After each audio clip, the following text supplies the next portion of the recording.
Uh, Good afternoon, everybody. Uh, we'll be shortly beginning the session. We are waiting for the ambassador and some people to finish their lunch, and then we'll start the inaugural session. Please wait for some time. Thank you.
Check.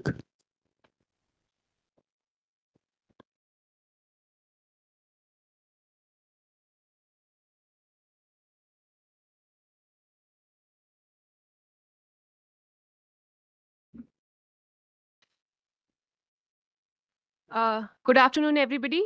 A very warm welcome. Working, right?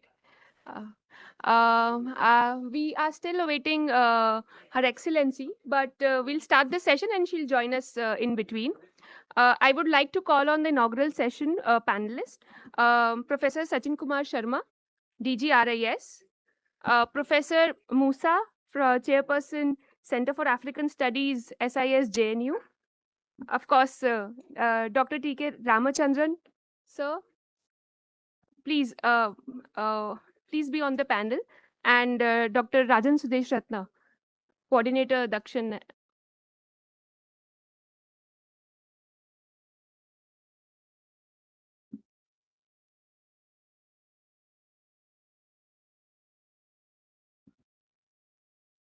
Firstly, I would like to request Director General RIS, Professor Sachin Kumar Sharma, for his welcome remarks. Thank you.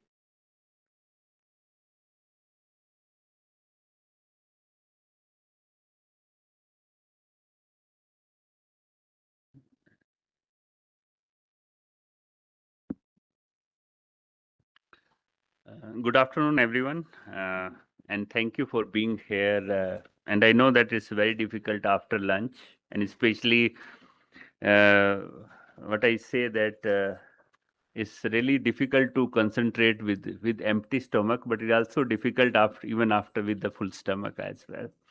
So first of all, thank you for being here for this important event. Um, uh, Thank you, ambassadors, excellency, panelists, colleagues, friends. Very warm welcome to all of you. Thank you for very much. Also, would like to thank Shri Ramchandranji, our former secretary. Then Professor Musa. Thank you. He's from the Center for African Studies from SIS. And one important thing is that we are very soon we are doing a MOU with the School of International Studies JNU very soon, so that we can work together on international issues. Also, would like to thank Shotriya ji, CMEC, all the distinguished uh, um, participants. Thank you very much for being here. We are still waiting for Ambassador Anisha. Maybe she will join in some time. Uh, why this topic is important? Because now we are organizing or going to be happen this India Africa Summit, and this is very important issues are there. On this specific issue, RA is working on different aspect. Maritime blue economy is the one aspect, but we are also working on other aspects, especially trade, agriculture, and we have lineup of events on this specific issue. Furthermore, we have another one center which is coordinated by Dr. Rajan Sudesh Ratna, Dakshin, where our next year focus will be on India-Africa relationship. And here, this is a very important role of, I can say, Center for African Studies as well. Because here, what we are trying to do to bring policymaker, we are trying to bring academician, practitioner on this issue to how to strengthen the cooperation between India and African continents. And that is not only on the maritime blue economy, but on trade, agriculture, science, technology, finance. So these are the aspects, and also at the multilateral level, how we can come together. So these are the few points which we are working at the moment, and we have series of line of event till 30th on Africa Summit, and maybe given the situation, we in some of the event we will go online. That's we are planning at the moment. But coming back to this specific topic, I can say that for century, Indian Ocean water have carried trade, culture, spices, people, and ideas. And this also has played important role in strengthening India-Africa relationship as well. Uh, and here, another important point is that India's Sagar vision and the Mahasagar initiative reflects also very important point through which we can strengthen this relationship as well. Especially India and Africa are the partners who are jointly addressing piracy, illegal fishing, trafficking, maritime insecurity across the Western Indian Ocean. AKM initiative derived from the Sanskrit word ekam, meaning unity and togetherness, was also launched, and that also strengthening India-Africa cooperation as well. Beside this, we have on the issue of specific on trade, ports, and corridor. Uh, when we went to Cameroon for a meeting on the WTO multilateral issue, so there our focus was also Africa to how to strengthen this. For this, RAs also bring out the World Trade Development Report. That is an aspect only we have covered the trade, but we have not covered the maritime and the blue economy. And therefore, to fill this gap, we requested our center, CMEC Center, and also within RIS, we have Commodore Samadar and Professor Prabir Dev, who are working on this maritime issue. Then I requested that we have to fill that gap, that how the maritime security and the port infrastructure can play important role in strengthening India-Africa relationship. Beside this, within the RIS, we have Professor Pankri. She also worked on the blue economy. Some of the aspect she also dealing. But in the nutshell, I can say that we are dealing with various aspects of the maritime. Through are the CIMIC Center, which is supported by Ministry of Shipping. Then within RIS, we also have expertise. And over the period of time, we have developed a network of experts, and we are witnessing those experts here. And given the fact that India-Africa Summit is coming, and maybe there would be declaration that will have implication how we can take this maritime activities at the RAS forward. From taking those suggestions, I can assure you that whatever the declaration is there, we will seriously, from on the behalf of RIS, we will take step ours from the behalf of RIS, how we can strengthen those specific point, especially on the cooperation, on the maritime and blue economy, and also on other pillars, how we can take it forward. That I assure that RIS will work with all of you, with all the stakeholders. With this, I would also like to thank once again for being here on this important topic. I am not a expert on the maritime. Let I also confess it. I am not an expert on the maritime, not. But over the period of time, I also realized that this is a very important topic. Though I'm a trade person, then I come to know that trade is just one aspect, but the maritime, without maritime, is the story not complete. So that's why this connectivity issue is extremely important. Thank you once again for being here. Thank you, all of you. Thank you.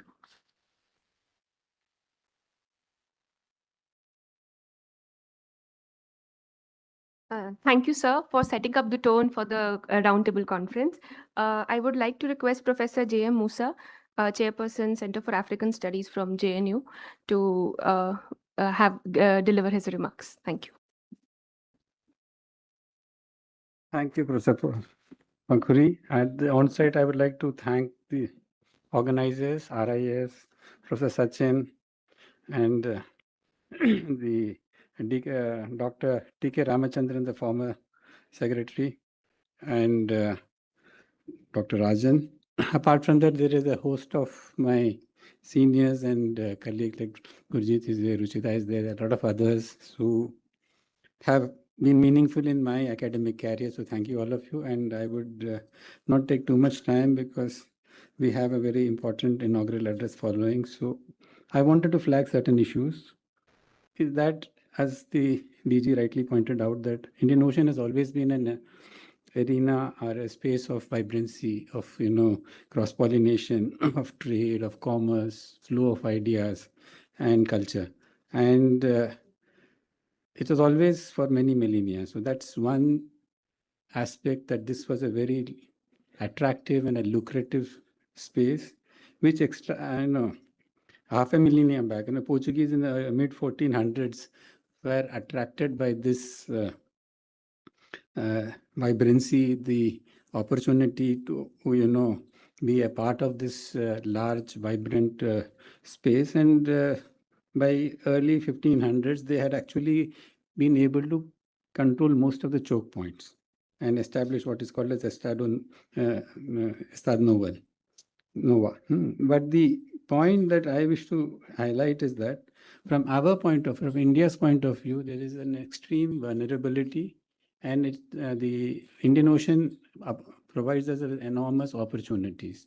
As most of our trade, as the DG was correctly saying, the trade doesn't happen without connectivities, and most of our trade is through the Indian Ocean, and we are dependent on a lot of resources, our energy security and other dimensions, which are all linked to the uh, presence of Indian Ocean acting as a space of mutual benefit, a space for interaction, for intercourse between different litera and other countries. So that's where from our point of view, the stakes are very high. We must engage with this region. We must have our presence felt, and in that. Africa and the littoral countries do have a significant responsibility in terms of being able to uh, have their presence, have dominate, or direct the future events of this domain. And in that, uh, India and Africa do share fraternal ties. We have warm historical ties, and which are always been what do you call warm and very fruitful. At the same time, we are no longer alone, and there are many people who are coveting, who are trying to engage with Africa, and we are one among them.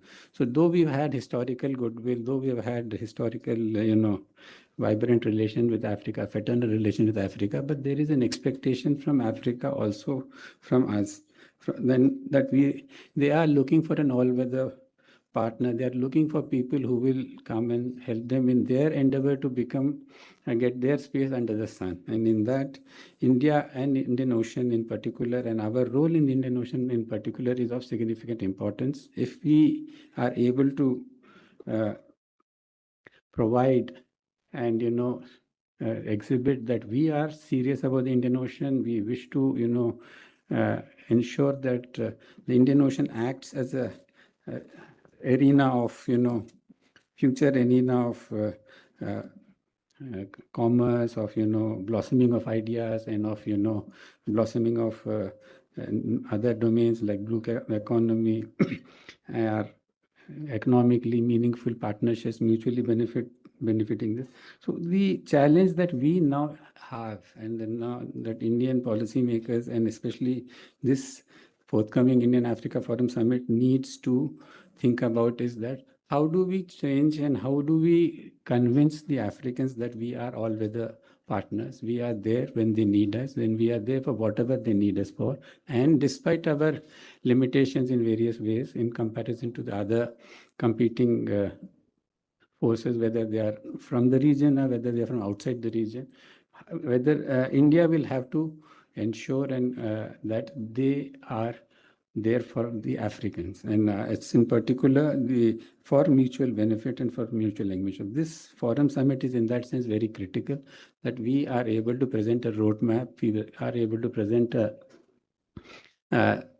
plan in which impresses and which satisfies the yearning of the African counterparts, and in terms of salient securities, in terms of blue economy, in terms of ensuring that this region becomes a region of space, and the external forces which have been dominating the region, the ocean for so many centuries, they must also yield space so that the Littoral countries, the stakeholders have their rightful role, and are able to play a rightful and meaningful role, and in that so that this no longer remains a contested space. And as has been said, that oceans at one point of time were seen as a security, because it stopped invaders from coming, but now sees increase our vulnerabilities. So in terms of security, in terms of ensuring anti-piracy, and in terms of the disruption that we have experienced in the last few years, whether it was during Gaza, whether it was currently during the Strait of Hormuz, has shown us that how important the ocean is for us. And if we don't use this opportunity to engage, and if we don't use this opportunity to meaningfully assert our presence, then we may be at, there may be consequences which will be on our entire, our own future in many ways. So with that, I would hope that the conference that has been planned, and so that there are very luminaries of great talent and capability who are going to speak after me. So I would not take much more of time. I'll thank RIS again for having invited me, and for all of you to have, engaged with it. Our Center for African Studies in our school are willing to engage with anybody who wishes to, think about Africa, think about international relations in a more.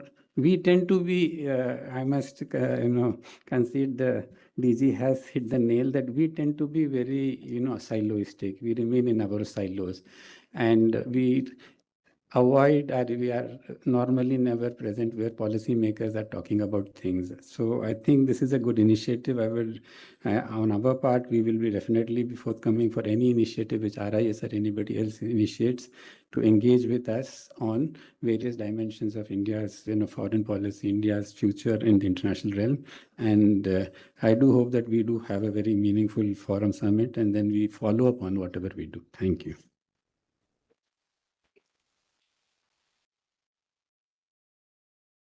Thank you, sir, for highlighting the importance of Indian Ocean, and what are the importance, why it is important for littoral and the small island countries, and that we need to deepen the already historical relationship that India has with Africa.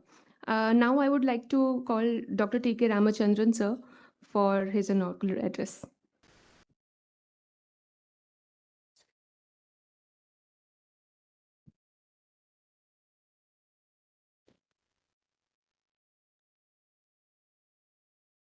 Thank you very much. Namaskar and good afternoon to everyone. The Professor Sharma, DGRIS, Professor Musa, Chairperson, Center for African Studies, Dr. Ratna from the Dakshin Center, and all other dignitaries, including Dr. Sanjeev Ranjan, former secretary, and Ambassador from the MEA, and all the other invitees to this afternoon's discussion and roundtable. To all of you, my greetings, because I think this is a very important event in the sense that Africa is now very important. The Indo-Pacific is important. The Indian Ocean is important. And just some statistics to start off with.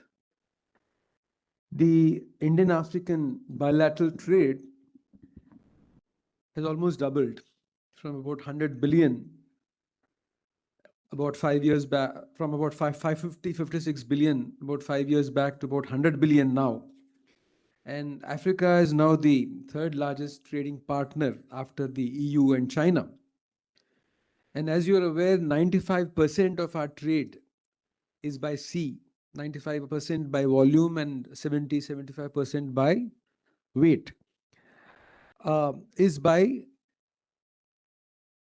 the sea. And therefore, maritime connectivity is very, very important. And Africa has a long coastline, 30,000 kilometers, 38 coastal states. And therefore, a partnership is essential. Now, historically, we've had a huge trade between West Asia or the East African coast and India, right from I think the first millennium BC and AD, and even before that. The monsoon currents, once they were discovered, I think 78 AD, from then the trade has really flourished, and we have had several instances of this trade being recorded, several goods and commodities being found both in West Asia and in India. In fact, we are also building a national maritime museum in Lothal, where all these things are being explained, are being showcased under the visionary leadership of the Honorable Prime Minister. Now, because of the importance of this maritime trade between these two blocks, I think there is a lot of attention that we need to pay to improving this trade. There is the Vision 2030 and then the Maritime Amritkal Vision 2047, which was released by the Honorable Prime Minister in 2023. Now, in this vision, there is an entire theme. Out of the 11 themes, there is an entire theme only on improving our connectivity, trade, and maritime relations with several blocks across the world.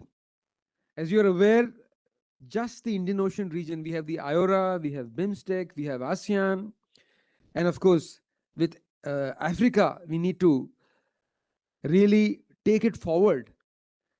So, what are the areas which we can look at when it comes to these, to improving these ties? Let me look at the earlier policy framework, Sagar or Mahasagar, which was earlier security based, and then we expanded it to include other economic cooperation and so on. But beyond that, we need to interact on and talk about many other aspects of maritime trade. And these areas are areas which can, in the context of the recent developments, really be fruitful. Now, look at the world's context. Before we come to the areas, look at the context, current context. Look at all that is happening only because of the energy dependence of this country on the rest of the world.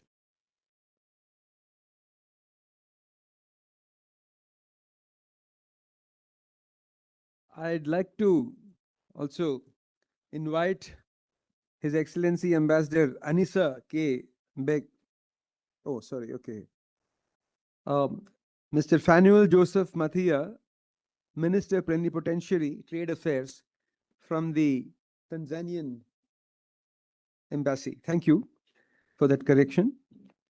So to continue, the recent events, as all of you are aware, have highlighted how important energy security is for India and for the rest of the world.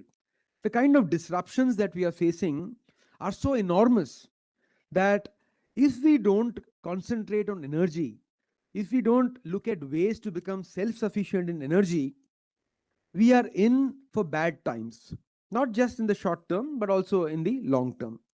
Therefore, one of the pillars which we are looking at, of course, we are looking at green energy, we are looking at localized solutions for energy, including coal gasification, we are looking at biogas, we are looking at ethanol and nuclear. So we have multiple options, but all of them need to be put into action right away because we do not have much time to lose. Now here, the link between Africa and India can be very important. The way we developed or we have developed a green corridor between India and Singapore to start off. Singapore is also an energy deficient country. They import energy. But unlike us, they don't have land. So I remember a couple of years back when we got talking to Singapore, they said, you can give us ammonia, green ammonia. We have land, we have water, we have wind, we have people, and we have the sun. So these are all that it takes to get energy. And so now there is a green energy corridor between Singapore and India. Similarly, there is one being conceptualized between the UAE and India. Of course, you must have heard of the IMEC corridor, in which there are multiple components, digital, green, etc. So corridors are important. We'll come to that. But the area, the green shipping is going to be a very important area. And because the African landmass is so blessed with multiple resources, whether it's in minerals or any other resource, including, of course, sun, I think there is a lot of, and of course, petroleum. There is a lot of possibility for exchange of not just goods, but also of ideas and technology. Firstly, ports. Let's look at ports. Tanzania has many ports in which India is interested. I remember again a couple of years back when some MOUs were exchanged. So India can help develop those ports. We can set up port-based industrialization, port-based CEZs, and the way in the UAE, the DP World has done. They have done such shipping SEZs near the ports. And now they are in the process of doing something similar in India. So something like that can be done in Africa. We can advance port-based development because we also have gone in for large number of huge ports, whether it's in Vadhavan or now in Galathia Bay or in Tuticorin or in Mumbai, JNPA. So we have a large number of ports, which we have improved over the last 10 to 15 years. Turnaround times have improved, technology has improved, digitalization has gone ahead. So all these are areas where there can be cooperation. The second area is, of course, shipping. Shipping is one area which has a lot of potential. Shipbuilding has a lot of potential.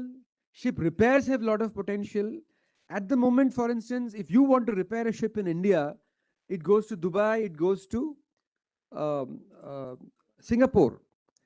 But now we are developing ship repair clusters in India. Therefore, there is a lot of possibility of shipbuilding. Shipbuilding again, a 70,000 crore package was unlocked or approved by the cabinet last September. So which means that shipbuilding capabilities with China, Korea, etc., we are now developing those in India. And the first shipbuilding cluster is to come up in Tuticorin, maybe in a few years. But the process has already started. Hyundai has shown interest and they have signed MOUs with both the state government and government of India. And we have local partners like CSL and MDL, partnering with Hyundai and Samsung, etc., to build these shipbuilding clusters in India. So this huge development, revolution that is taking place in the shipbuilding sector, it can be availed of by countries in Africa because they again require ships, and maritime is the backbone of India international trade, and any country that does not look at maritime is bound to suffer in the future. So one reason why we went for maritime self-sufficiency was that we looked at the fact that $75 billion is what we are spending annually on bringing in cargo or taking out cargo, $75 billion. And this is expected to go up to about 400 billion by about 2047. So we need to be self-sufficient, if not wholly, if not substantially, but at least partly. So even if you build, we build just about 30 or 40,000 GT in our country, going up to 1 lakh now. But China does something like 4.5 million GT per annum. Now look at the scale, the vast difference between us and China. 85% of ships built in the world are built in 3 countries. So we are trying to build ships. Now, these are areas where we can offer partnerships with countries in Africa. And then digital. So, green corridors, digital corridors. We have a digital corridor called the Maitri with UAE. Something similar can happen. Now, for this, for doing all this, there are areas of cooperation, but we require to put some things in place. One is to involve the private sector, PPPs. This is important because across the world, some of the biggest port operators are private sector operators, and Indian operators are now going across the world. The Adanis are going across the world. There are many other such firms which are expanding. They are taking Indian entrepreneurship abroad. So involve the private sector. Secondly, process improvements are important because you might have a lot of relationships between countries, but if you don't develop a process, put in place a process which includes looking at customs, looking at border transit issues, looking at documentation, etc., you have, it is not going to facilitate the way we want it to happen. Thirdly, institutional mechanisms. The common frameworks, like whether it's corridors or whether it is multilateral, plurilateral, or bilateral mechanisms, you must have institutional mechanisms to do that specifically for maritime. Without them, you cannot proceed further. And then finally, legal frameworks. We found when we were doing the Maitri framework with UAE, we were doing a digital corridor, but even for a digital corridor, you need a lot of synergies to be put in place, a lot of meeting of thought. You ask the UAE to do something and they tell you that, look, our process is different, we need to be on the same page, and our customs says no, our legal frameworks are different, it's not possible. Therefore, synchronization of legal frameworks is another aspect on which we can work. And finally, the human dimension. There is a lot of scope for training. We are one of the largest seafarer countries in the world. We 3 lakh seafarers, 3 point something lakh seafarers across the world come from India, and the third largest country supplying seafarers. Now, Africa is again a resource rich, human resource rich continent, and therefore African countries can benefit from an association with our training institutions. We have one of the largest maritime universities in the world, the Indian Maritime University. We have about 200 plus maritime colleges, training institutions, awarding degrees, diplomas in marine engineering, naval architecture, nautical science, etc. So all of them we have, and they also have a center for shipbuilding, a ship technology center, and we have huge number of uh, placement agencies. So all of them can act as a very valuable pool, a human resource pool, training pool for the human resources in Africa. So I think all these areas are things that we should look at, and I'm sure that over the next couple of hours, as we deliberate, and this very distinguished group deliberates, I'm sure answers, if not today, over a period of time, we can find answers to some of these issues and questions and problems that I just highlighted. Thank you so much again for giving me this opportunity.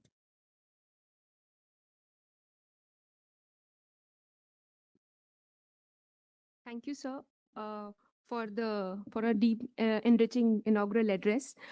We would like to formally welcome Mr. Fanuel Joseph Mathia, Minister Plenipotentiary of Trade Affairs, Tanzania. Sir.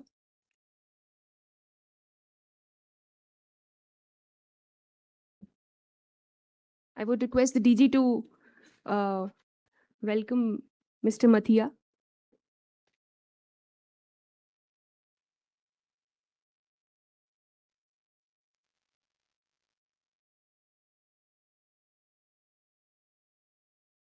And of course, Professor Musa from JNU.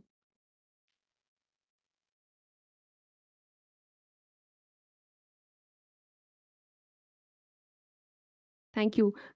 Just to fill in to what we have already discussed for Mr. Mathia, in the welcome remarks and the special remarks that were said by the panelist, we have focused on, we have highlighted the extensive shared maritime domains that India and Africa both have, and how this shared ocean has come up with shared opportunities and shared challenges for them, and how we have highlighted that the deeper the historical relationship that India already had with Africa needs to be further developed for renewed partnership in the sense of increasing trade in maritime domains, in blue economy, and of course, Dr. Ramachandran has mentioned about the areas where we can collaborate, not only in exchange of goods, technology, but green ports, shipping, shipbuilding clusters, maritime education, and institute. Now I would request Mr. Mathia for his special remarks.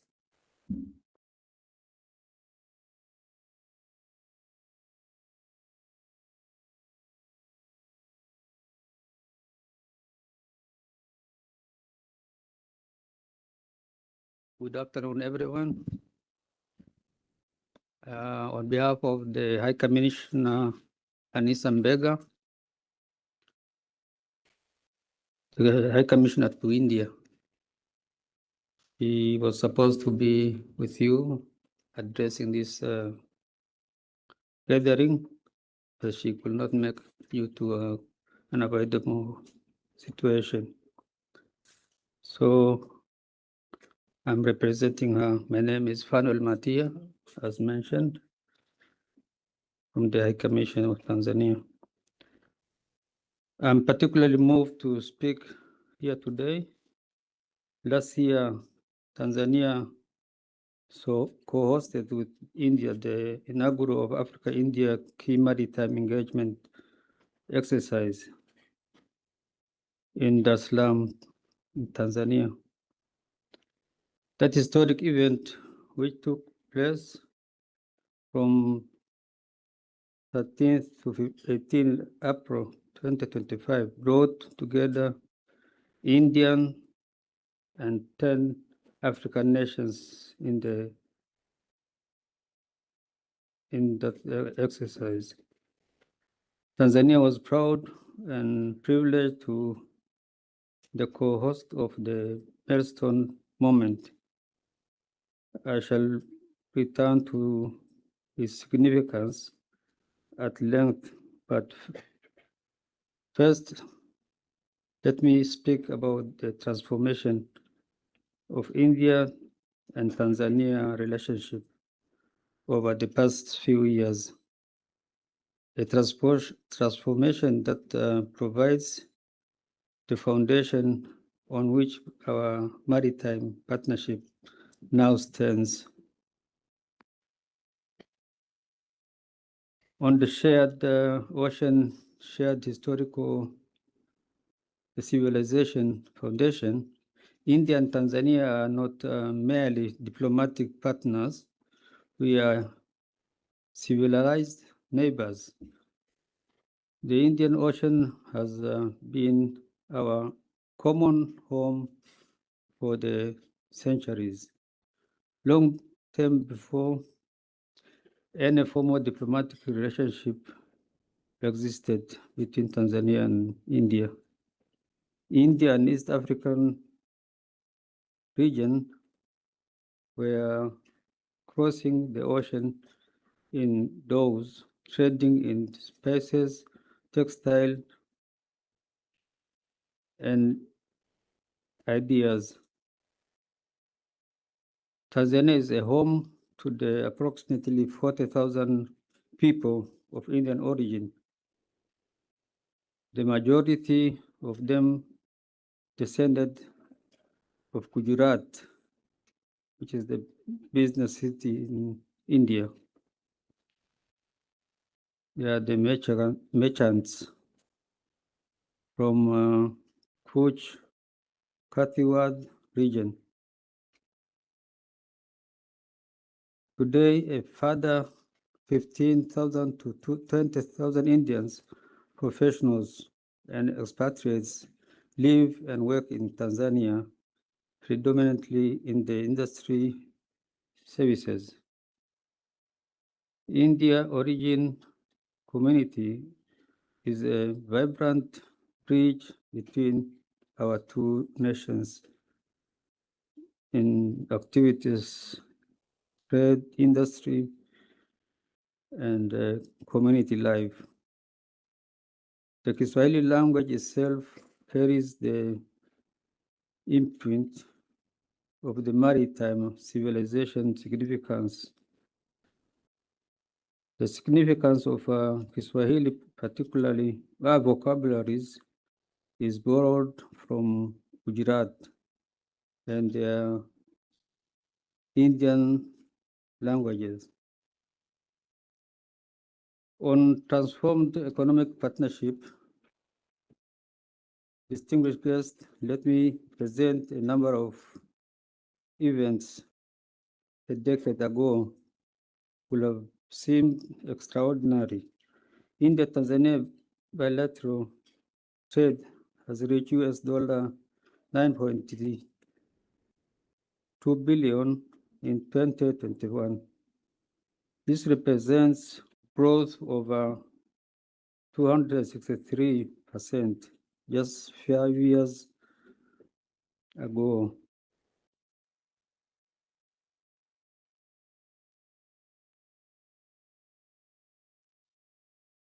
Another milestone between India and Tanzania is the declaration on a full strategic partnership between India and Tanzania that was reached in 2023 during the visit of our Head of State, Her Excellency Dr. Samia Suluhu Hassan, in which merely upgrade the diplomatic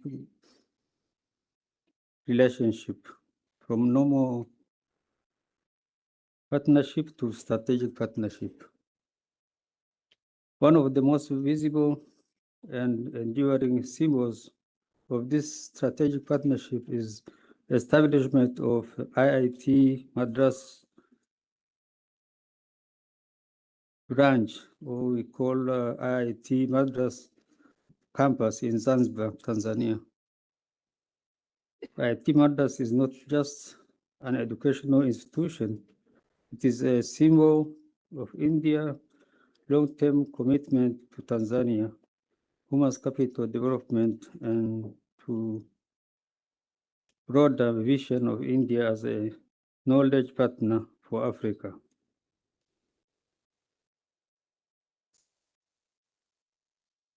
Let me touch on the maritime security imperative and India's partnership. Tanzania has a coastal line of approximately 1,424 kilometers on the Indian Ocean, including the island of Zanzibar, Pemba, and Mafia. It extends from Mozambique up to Tanga.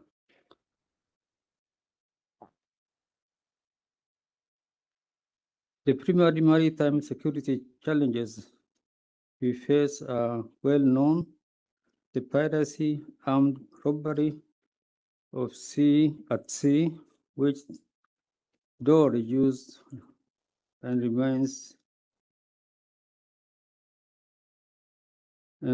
latent threat to the ocean.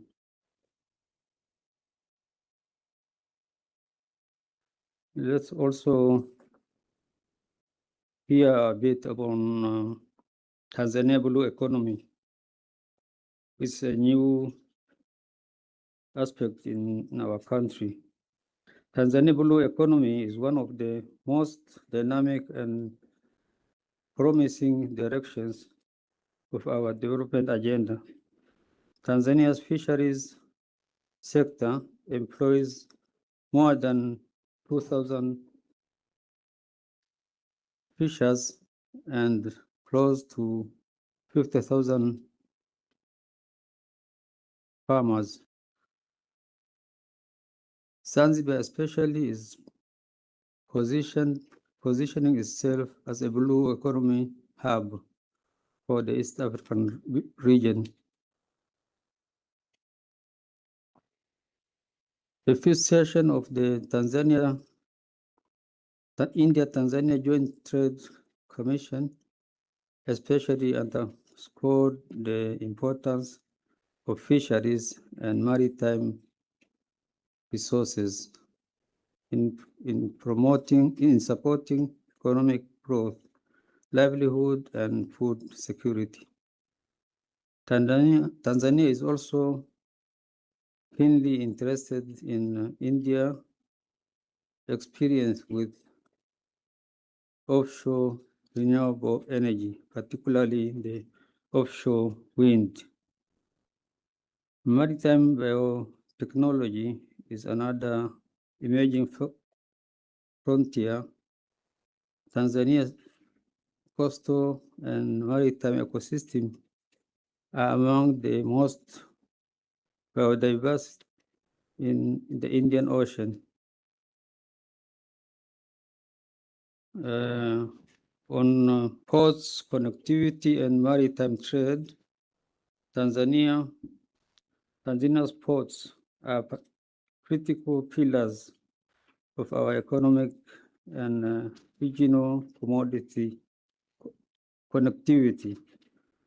The port of Dar es Salaam is Tanzania's principal gateway and of the busiest port in the East Africa.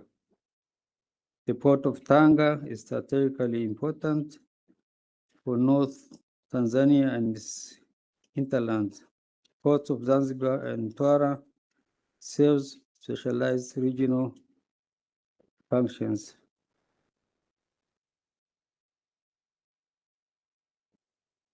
The ongoing pipeline construction from Uganda to Tanga in Tanzania is one of the milestones in the region, and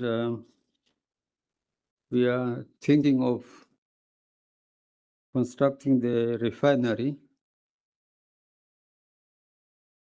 instead of transporting crude oil from Uganda through the pipeline to Tanga in Tanzania. The refining of crude oil will be done there for the purpose of adding additional value. Multilateral framework and Tanzania regional role. Tanzania is an active member of the Indian Ocean Rim and the Southern African Development Community Maritime Sector Framework. We are also participant in the Djibouti Code of Conduct, which governs maritime security cooperation in the Western Indian Ocean.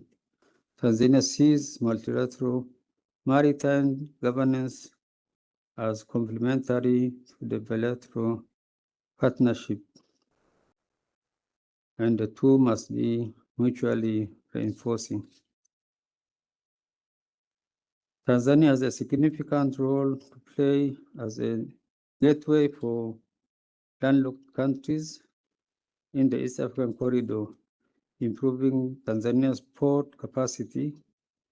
We have the Adani company, which is now handling container terminal.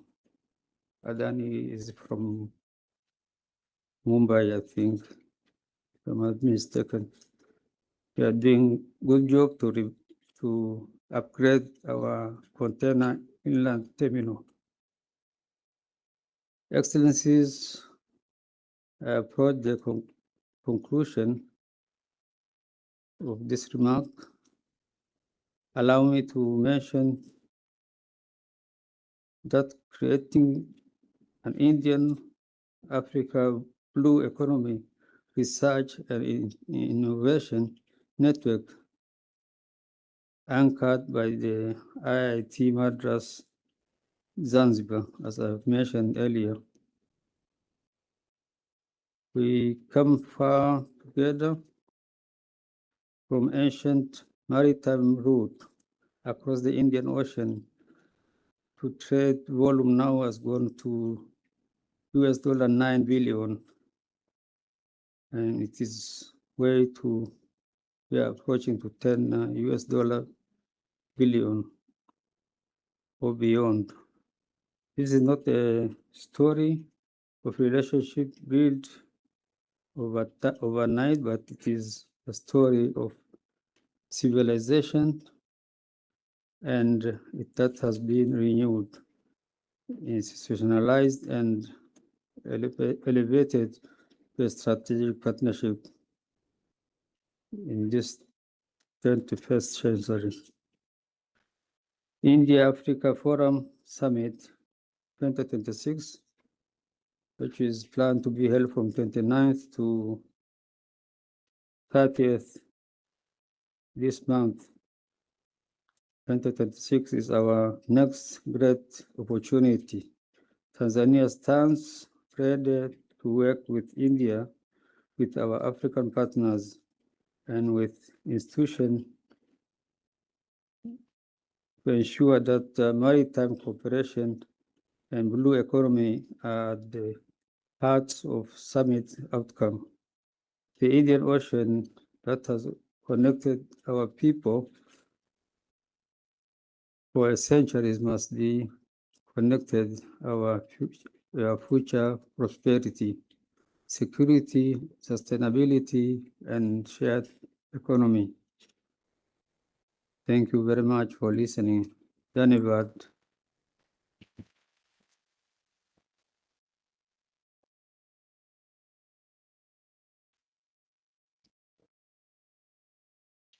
Thank you, sir, for highlighting what are the areas and where are the sectors where Africa is focusing on blue economy and, of course, maritime connectivity. I would now like to request Dr. Rajan Sudesh Ratna for deliver his vote of thanks. Thank you, sir.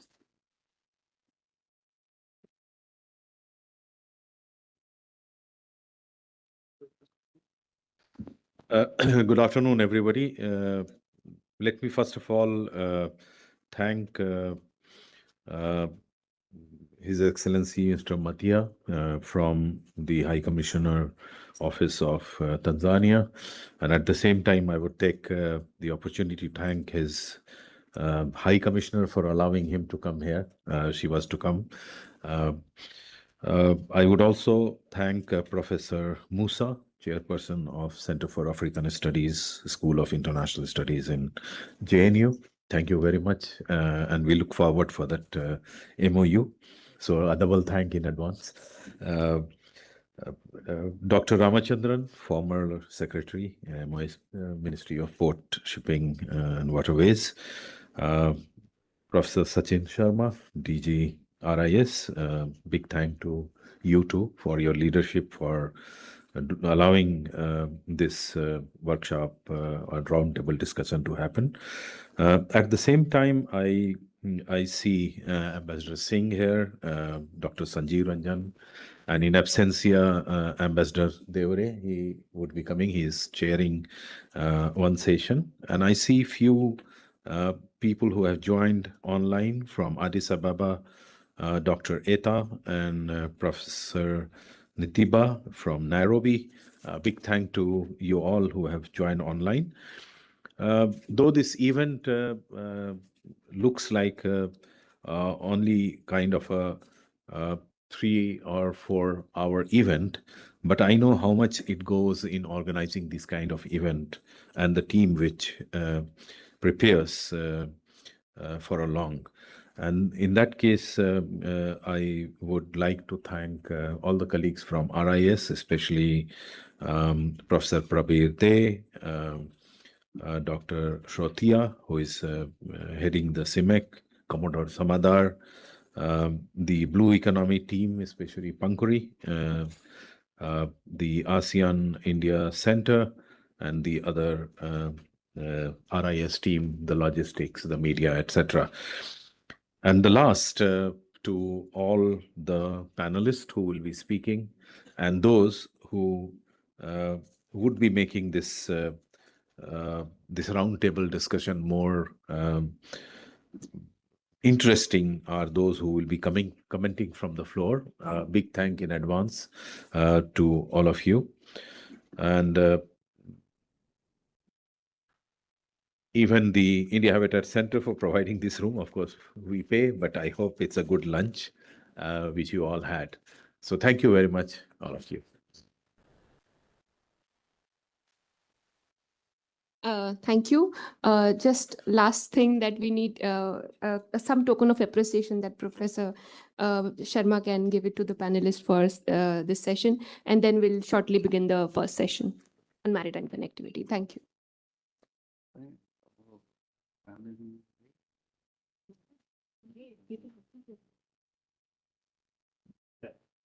Professor Mr. Mathia.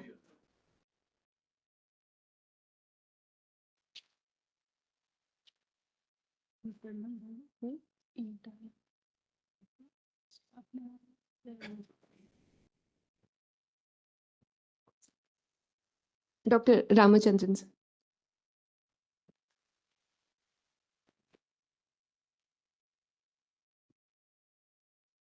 And Professor Musa from JNU.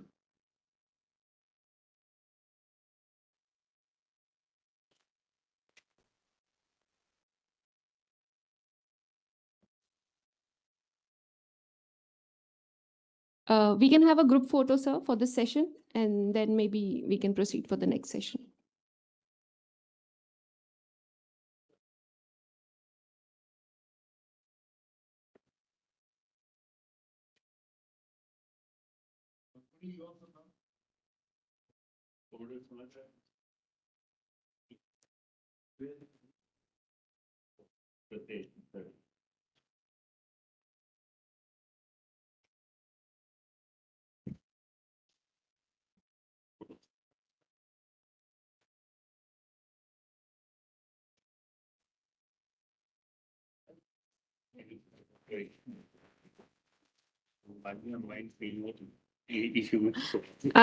Without further ado, I would request Dr. Shotriya to call on the panelists for the next session and begin the next session on maritime connectivity. Thank you.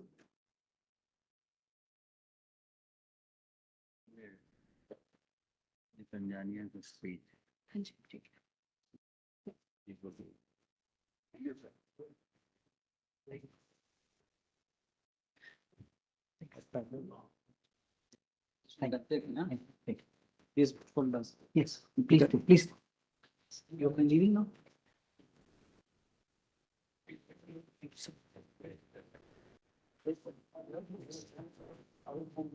Yeah.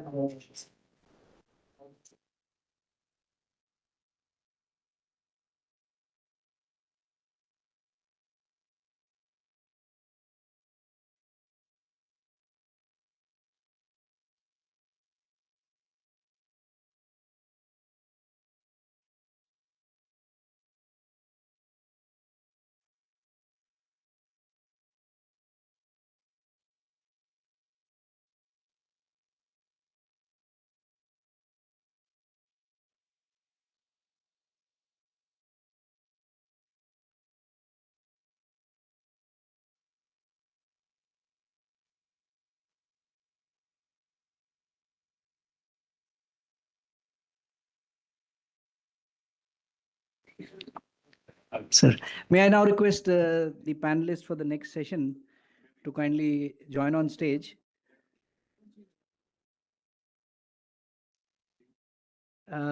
Ambassador Gurjeet Singh, sir, Dr. Sanjeev Ranjan.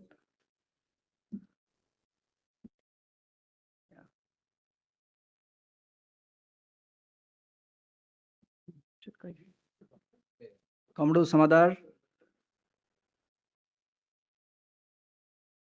and Professor Barua. Well, we thank the illustrious panelists of the inaugural session and the illustrious speaker from Tanzania to have set the frame for today's discussions. And as Dr. Ramachandran highlighted, that maritime connectivity is not only connectivity alone for physical connectivity, it is also about the digital connectivity, the energy connectivity, the economic and the human dimensions of connectivity, and all these dimensions. So in this session, looking at all these dimensions, we are indeed very privileged to have a distinguished set of panelists with us. To chair this session, we have Ambassador Gurjeet Singh. He was an Indian diplomat with 37 years of experience. He's been ambassador of India to Germany, Indonesia, Timor-Leste, ASEAN countries, Ethiopia, Djibouti, and the African Union. He's got a great illustrious career, besides being in Japan, Sri Lanka, Kenya, and Italy on various other types of diplomatic assignments. He's very, very passionate about Africa. He was the Sherpa for the second India-Africa Summit. His book, The Injera and the Paratha on India and Ethiopia, was well received. A big round of applause, ladies and gentlemen, for Ambassador. We also have Dr. Sanjeev Ranjan. Dr. Sanjeev Ranjan has been a senior Indian Administrative Service bureaucrat from the 1985 batch Tripura cadre. He served as Secretary, Ministry of Port, Shipping and Waterways for a long time, and he has conceived, and he was very instrumental in conceiving this Center for Maritime Economy and Connectivity. And during his tenure, these things shaped up. We are indeed very fortunate to have you here, sir. During his current tenure and current academic pursuits, he is also very passionately looking for promotion and acceleration of the PM Gati Shakti and the Sagarmala program. A big round of applause for Dr. Sanjeev Ranjan, please. We also have an online panelist in this session, Ms. Linda Ita. Ms. Linda Ita, are you there online? Yes, I am. Good afternoon, everyone. Wonderful, wonderful. It's a great pleasure to receive you and welcome you here. Linda Ita is a policy and developmental expert working in the areas of blue economy, governance, sustainable ocean development, and regional cooperation in Africa. She is associated with blue economy related policy engagement and institutional initiatives at the African Union level, and she's a blue economy expert. We welcome you, Linda. Thank you very much for joining. We have Dr. Shabana Barua, who is Associate Professor and Director of the NK Center for Southeast Asian Studies. I have not spelled it. You will be spelling it. I did not want to make any mistake. But she is an expert on matters related to South and Southeast Asia. A big round of applause and welcome to you. And last but not the least, we have a very, very eminent panelist from RIS, visiting fellow RIS, Commodore Sujit Samadar, Nausena Medal retired. He is a graduate from IIT Roorkee, B 1978 batch. And he is also an awardee of Admiral R.D. Katari Fellowship at the United Service Institution, New Delhi, on defense development and national security. Post-retirement, he has also served in the industry as CEO of some big companies like the Nova Integrated Systems, or Tata Enterprise. And right now, we are indeed very fortunate to have you here as visiting fellow at RIS, sir. Thank you very much. So without waiting and standing between you and the illustrious panelist, I now request Ambassador Gurjeet Singh, sir, to take the proceedings further. Thank you very much for your very generous and gracious remarks. You always call me for events of which I know nothing about. And then you tell everybody I'm an expert on them. So as they say, an expert is one who knows more and more about less and less. So I think I'm in that category. So my understanding of comprehensive marine connectivity and the blue economy goes back into my days in Africa, where going from the ports beginning with Dakar, down the Atlantic coast, right up across, up to Lamu. I think there are at least 20 ports where I have been to restaurants to eat lobsters or langoustines. So that is my memory of good blue economy in that region. and great connectivity. But I think the world has changed. If you know, 3 days ago, an Indian dhow was sunk, and 14 sailors were rescued. Now, the dhow was traveling for purposes of trade, as you mentioned, Mr. Ramachandran, from Somalia to the UAE, not coming to India. So, Indian seafarers, Indian ship, Indian flagged vessel, but promoting trade between Africa and West Asia. That is the reality of how the trade takes place. And these are also not large ships, these are small ships, these are dhows. So, with small crews, but they contribute a large amount to coastal trade. And lot of trade in Africa actually is coastal. If you leave the minerals and the oil out of it, much of the other trade is coastal among themselves. The rest comes in large ships out. The second aspect on this is that, again, I heard Professor Musa and you very clearly, that out of this session, I think we need to come up with a plan. What is it that we can do in practical terms? Because Africa, over the years that we've had the India-Africa Summit, has got its own plans. I think one is called Africa 50, and one is called the Lomé Charter. It's a long name, but those are not India specific, or even looking at the Indian Ocean in any specific sense. And our approach is actually very Indian Ocean specific. Our interest in the Atlantic is not as high.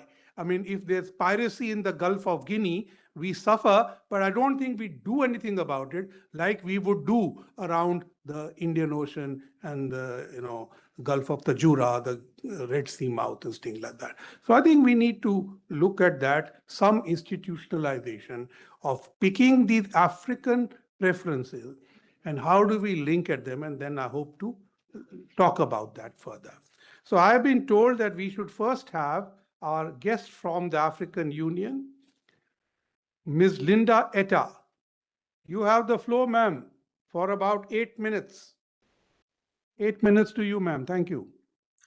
Thank you so much, Mr. Moderator, and good afternoon to fellow panelists, distinguished speakers, and all the guests available. I just want to take this floor now to echo thanks to the organizer having me in this very important conference, one that we deliberate against the backdrop of the forthcoming India-Africa Forum Summit. And as already highlighted, my name is Linda Etta, and I am at the African Union Commission. So I just want to give my thoughts and my remarks to this session. For us as Africa and India, we all know that we are connected by the Indian Ocean through centuries of trade, culture, and people-to-people exchanges. This has already been alluded to by various speakers. But today, maritime connectivity must evolve from historical ties into a very strategic economic and geopolitical partnership. For Africa, maritime connectivity is central to the realization of the various instruments we have, including enhancing African continental free trade area. India, on the other hand, is a natural strategic partner given its maritime expertise, shipping capacity, digital innovation, shipbuilding capability, and the growing engagements within Africa.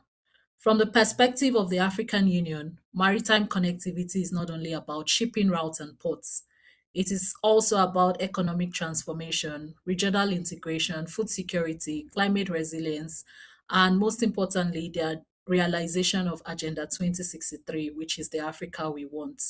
For context, Africa has over 38 coastal and island states, 13 million kilometers square of exclusive economic zones.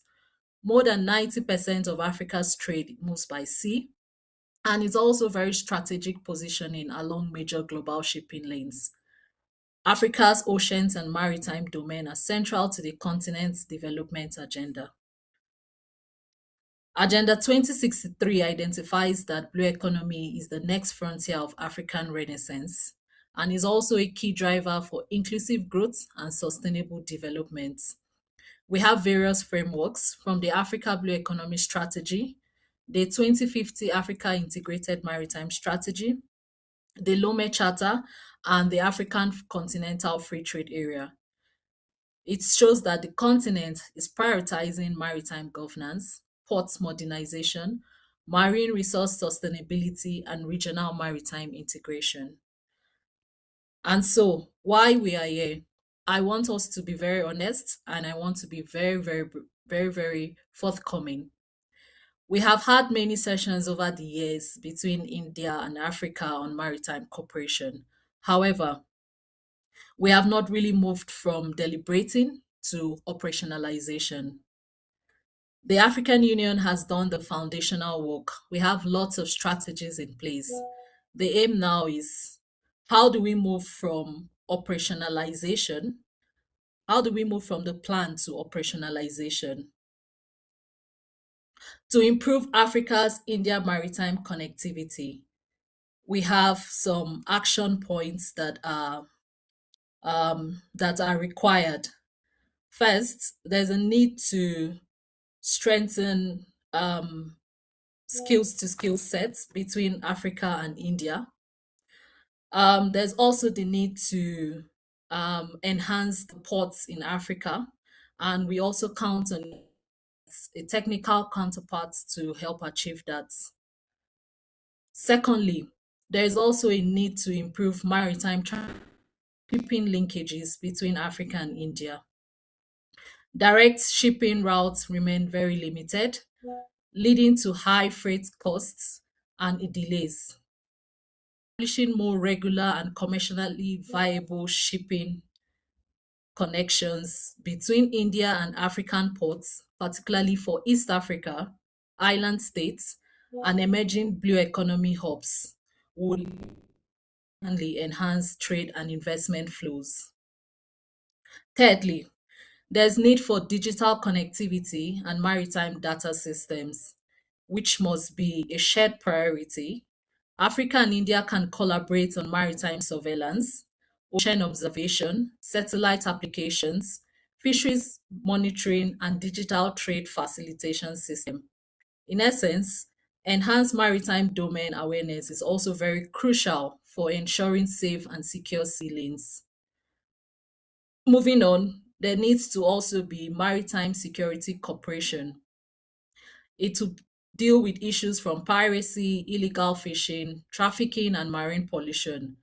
And this is one of the key factors or challenges that we've come across the Indian Oceans and many African waters as a whole. So there's also the need to strengthen cooperation in maritime safety, Coast Guard training, information sharing, and capacity building, which will support stability and sustainable ocean governance. We must also invest in people. We must also invest in our youths, our women, and our institutions. Africa, India needs strengthened technical capacity in marine sciences, ocean governance, ship management, marine biotechnology, renewable ocean energy, among others. Partnership between Africa and Indian universities, researching. By so doing, we are building the next generation of blue economy and maritime professionals and innovators. Importantly, Africa-Indian Maritime Cooperation should also prioritize sustainability and climate resilience. Coastal erosion, sea level rise, marine ecosystem degradation, and extreme weather events are affecting both of our continents. The way forward therefore requires moving from dialogue to implementation. We need, as I said, stronger institutional cooperation between the African Union and India. We need increased public and private sector investments and maritime infrastructure and blue sectors. We also need enhanced South-South cooperation and technology transfer. And we need to develop concrete flagship initiatives under the India-Africa Forum Summit framework.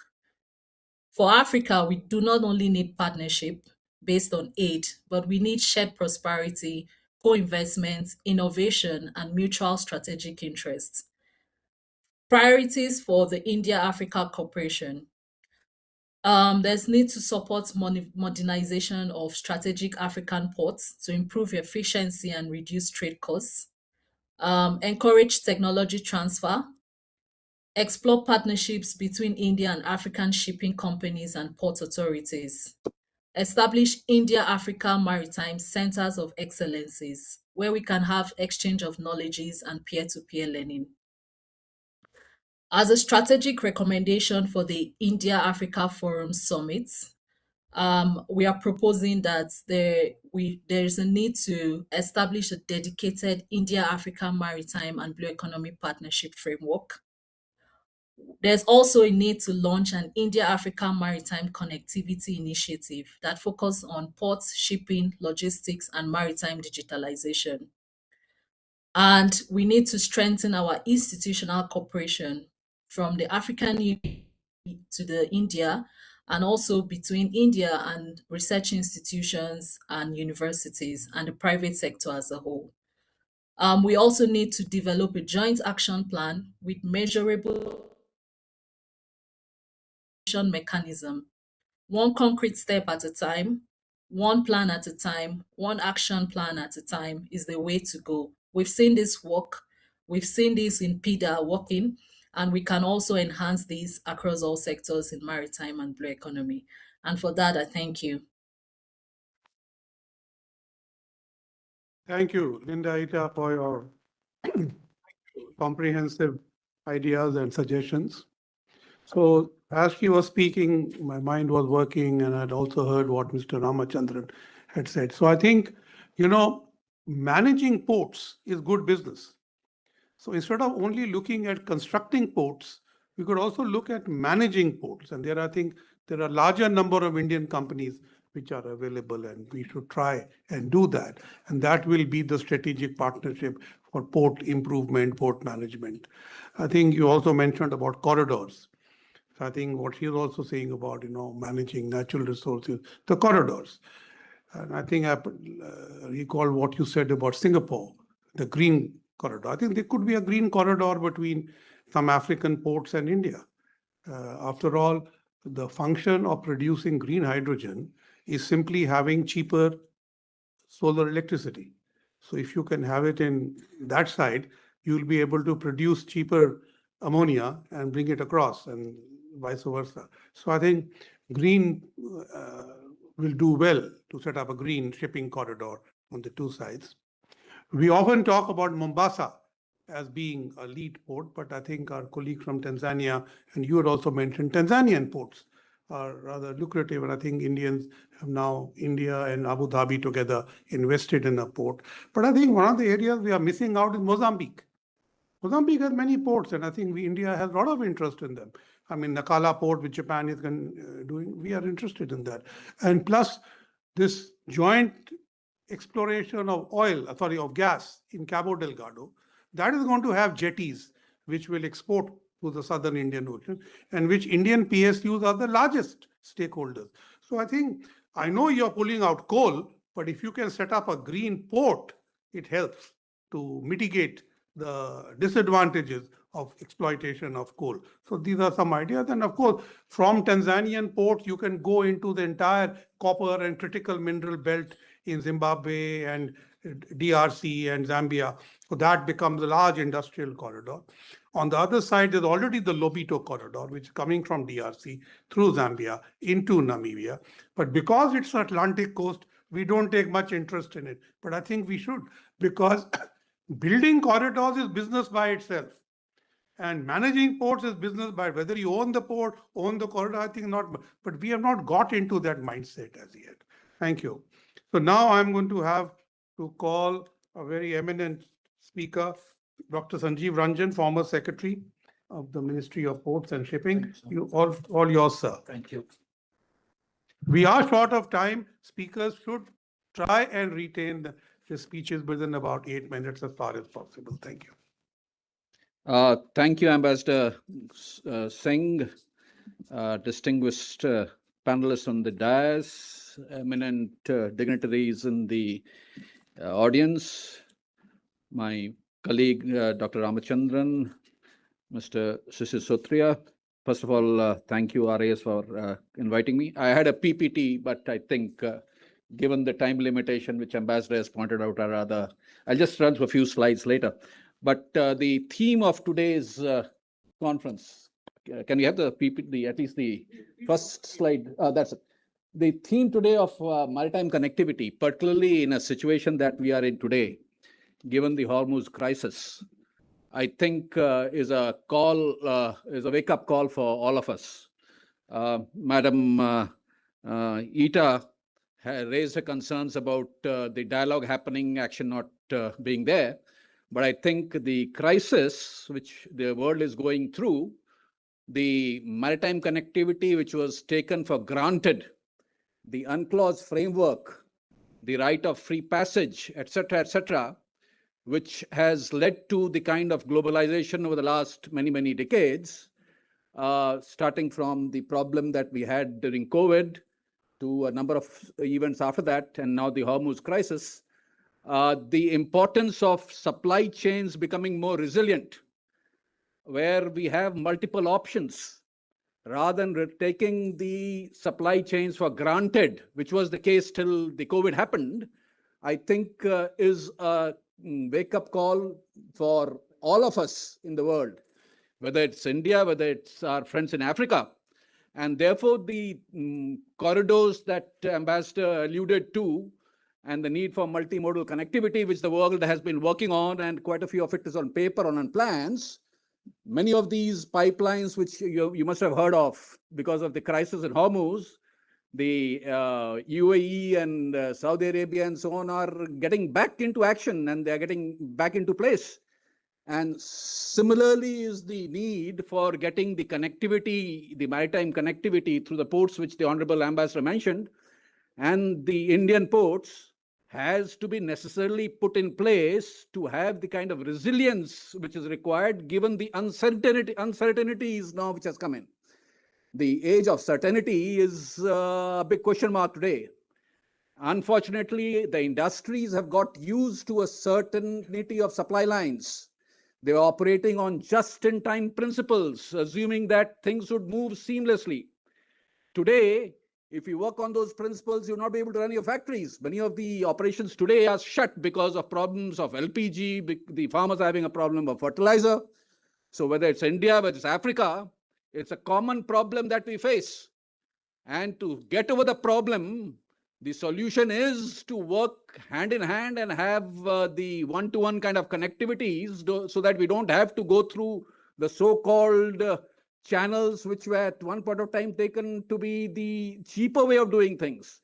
But going it cheaper without any redundancies built in is a huge cost, which the world cannot afford, which we can't afford, which our friends in Africa cannot afford. And therefore, things which are on the drawing board have to be necessarily up and running in the larger interest of the people of these two countries so that we don't run into a problem. So that is broadly my call.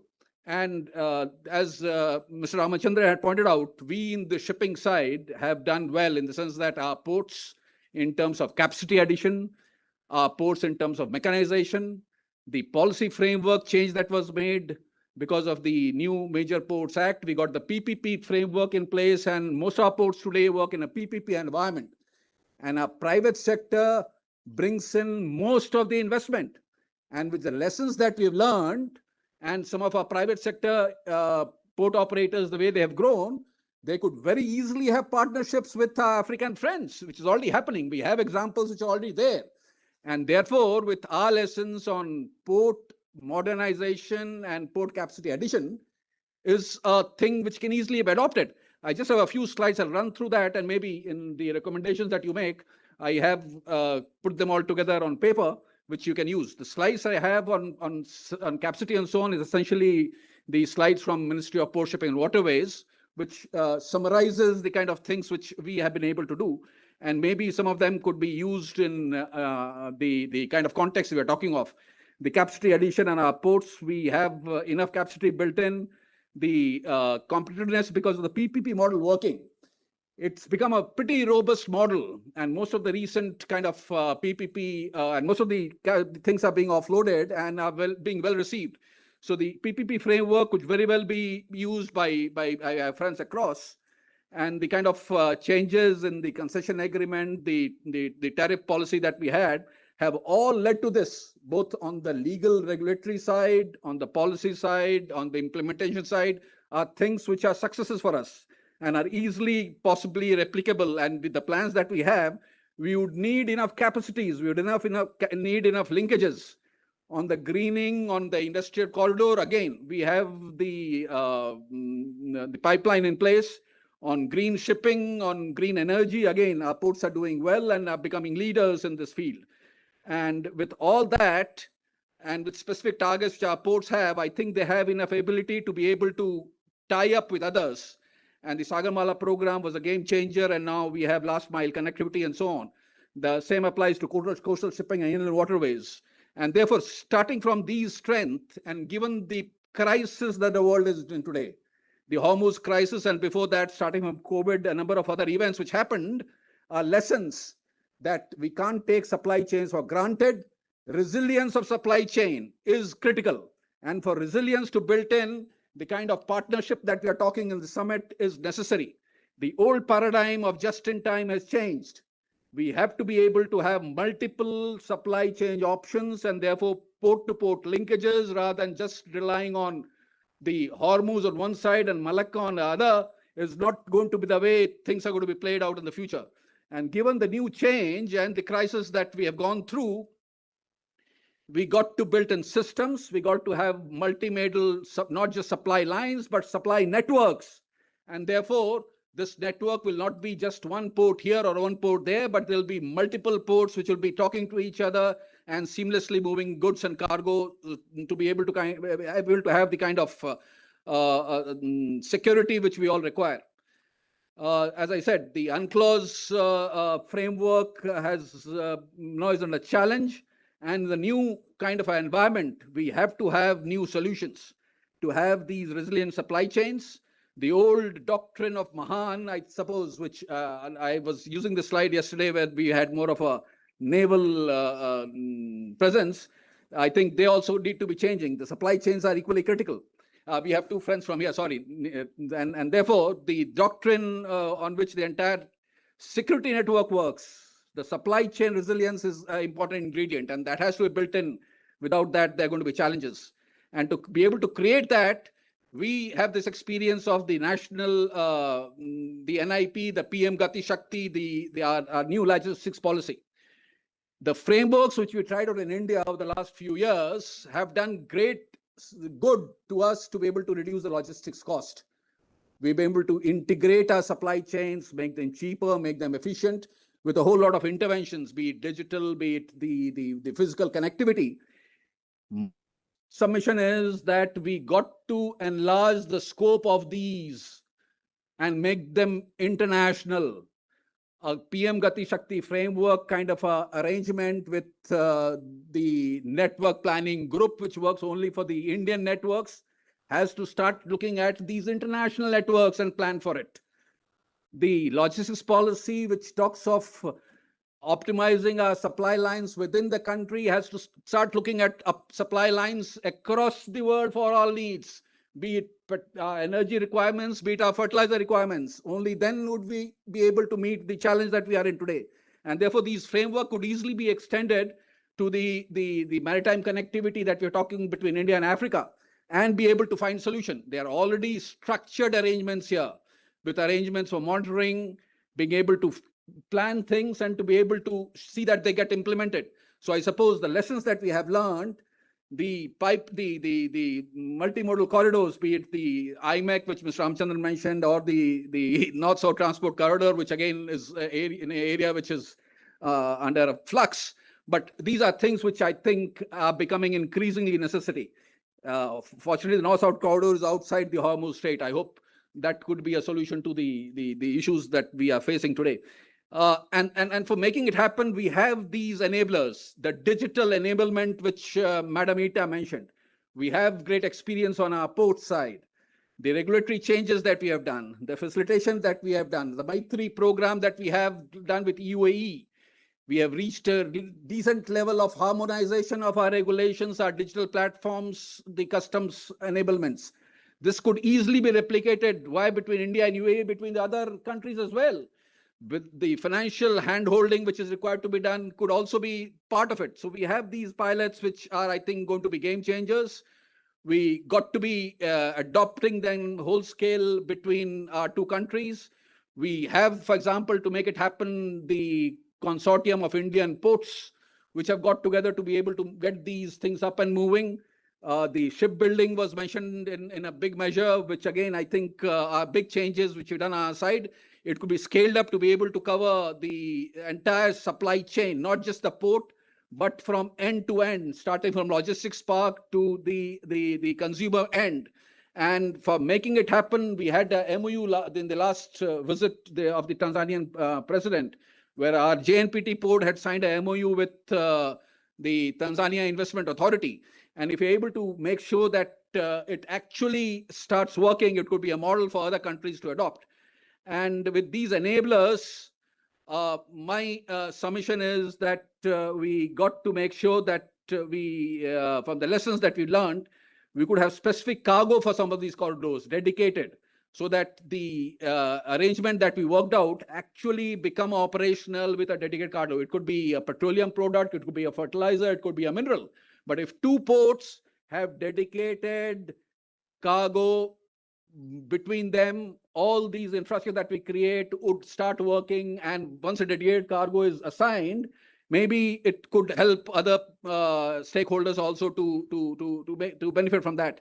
And therefore, we necessarily have to have some kind of arrangement which is regular after the summit, which is able to follow up on these things. And as Madam Eta mentioned, I have listed out all those things which she was talking about, starting from maritime connectivity to resilient supply chain, to green and sustainable shipping, to blue economy development, capacity building, industrialization, and maritime corridors, which this council should be looking at. And we in India already have tried out things I listed here, and therefore, the economic corridors and port infrastructure, we have our ports, JNPT, Mumbai, Cochin, Deen Dayal, which could actively twin with some of the ports which was mentioned by my friend from Africa.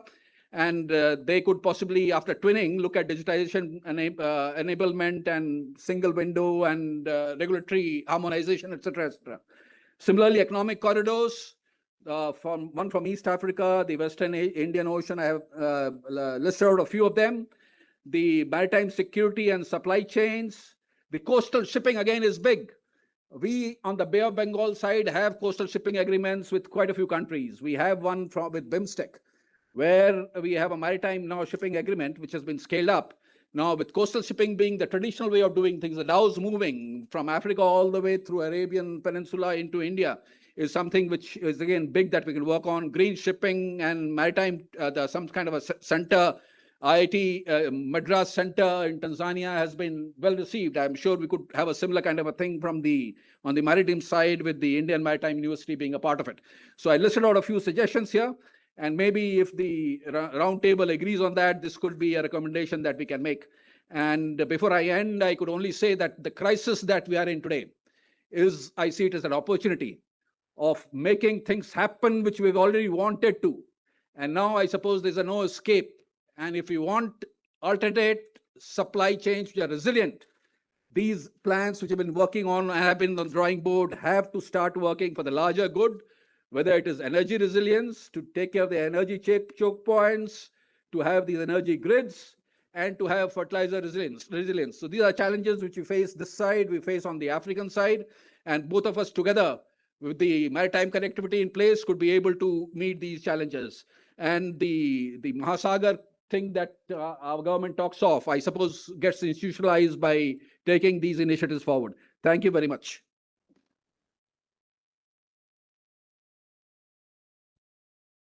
Thank you, Dr. Ranjan. I think that was a superb presentation. I thank you for opening, not only telling us how well India has done, but also what we could do with Africa, our potencies, our capacities.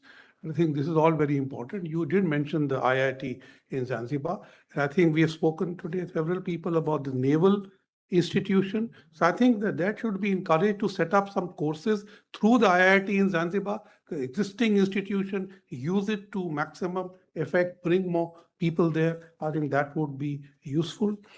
When you were speaking, I was thinking that there's a lot to do.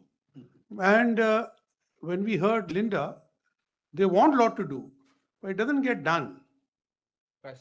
So I think we also need to look beyond ourselves. What links India and at least Eastern and Southern Africa is the Indian Ocean. So there is the Indian Ocean Rim Association, IORA. I think it is time that we bring IORA to play a role in India-Africa relations, because IORA has a very clear outlook to the Indo-Pacific. And I think that could play a role. And 9 of IORA's 23 members are African. So they have a stake in it. So I think we should look at how IORA mechanisms can be used to deal with at least those African countries who are IORA members. And I think those are most of the important countries for us on the eastern and southern seaboard and the island countries. Thank you. I have great pleasure now in inviting Commodore Sujit Samadar, visiting fellow RIS. Go ahead, sir. As far as possible, 8 minutes. Thank you. Thank you, I Ambassador didn't Gurjeet look Singh, at for this not monitoring for it. the opportunity here. I understand the audience is very diverse, and there are some basic fundamental academic issues which should be first highlighted before we move to a practitioner's perspective. So I would like to first begin by understanding what is meant by connectivity. It means all sorts of things to all sorts of people, but there is a very basic definition. It is basically about origin, transit, and destination. Now, when you look at that, what it tells you is it refers to the systems and linkages that enable the movement of goods and people from one point to another, and also information across borders. So when you talk of connectivity, we can put it in 4 different baskets. The first is physical connectivity, then you have digital connectivity, then you have energy and corridors, which was mentioned by Dr. Ranjan, and of course, most important, institutional connectivities. That's the first part. But all these connectivities doesn't happen in isolation. It requires a lot of diplomatic effort. It lot of persuasion, people-to-people exchanges. There has to be a felt need for a connectivity system to be developed before that connectivity system is operationalized. There has to be clear drivers as to why should you seek connectivity. Now, we have had some perspectives on why we should seek connectivity between India and Africa. So that's a clear understanding from an academic point of view that the necessity for this case is well established. The second part of this is why is the connect, and I think Ambassador Gurjeet also mentioned, whilst we have issues which are related to just the physical aspects of connectivity, but the institutional linkages, the diplomatic linkages are equally complex matters.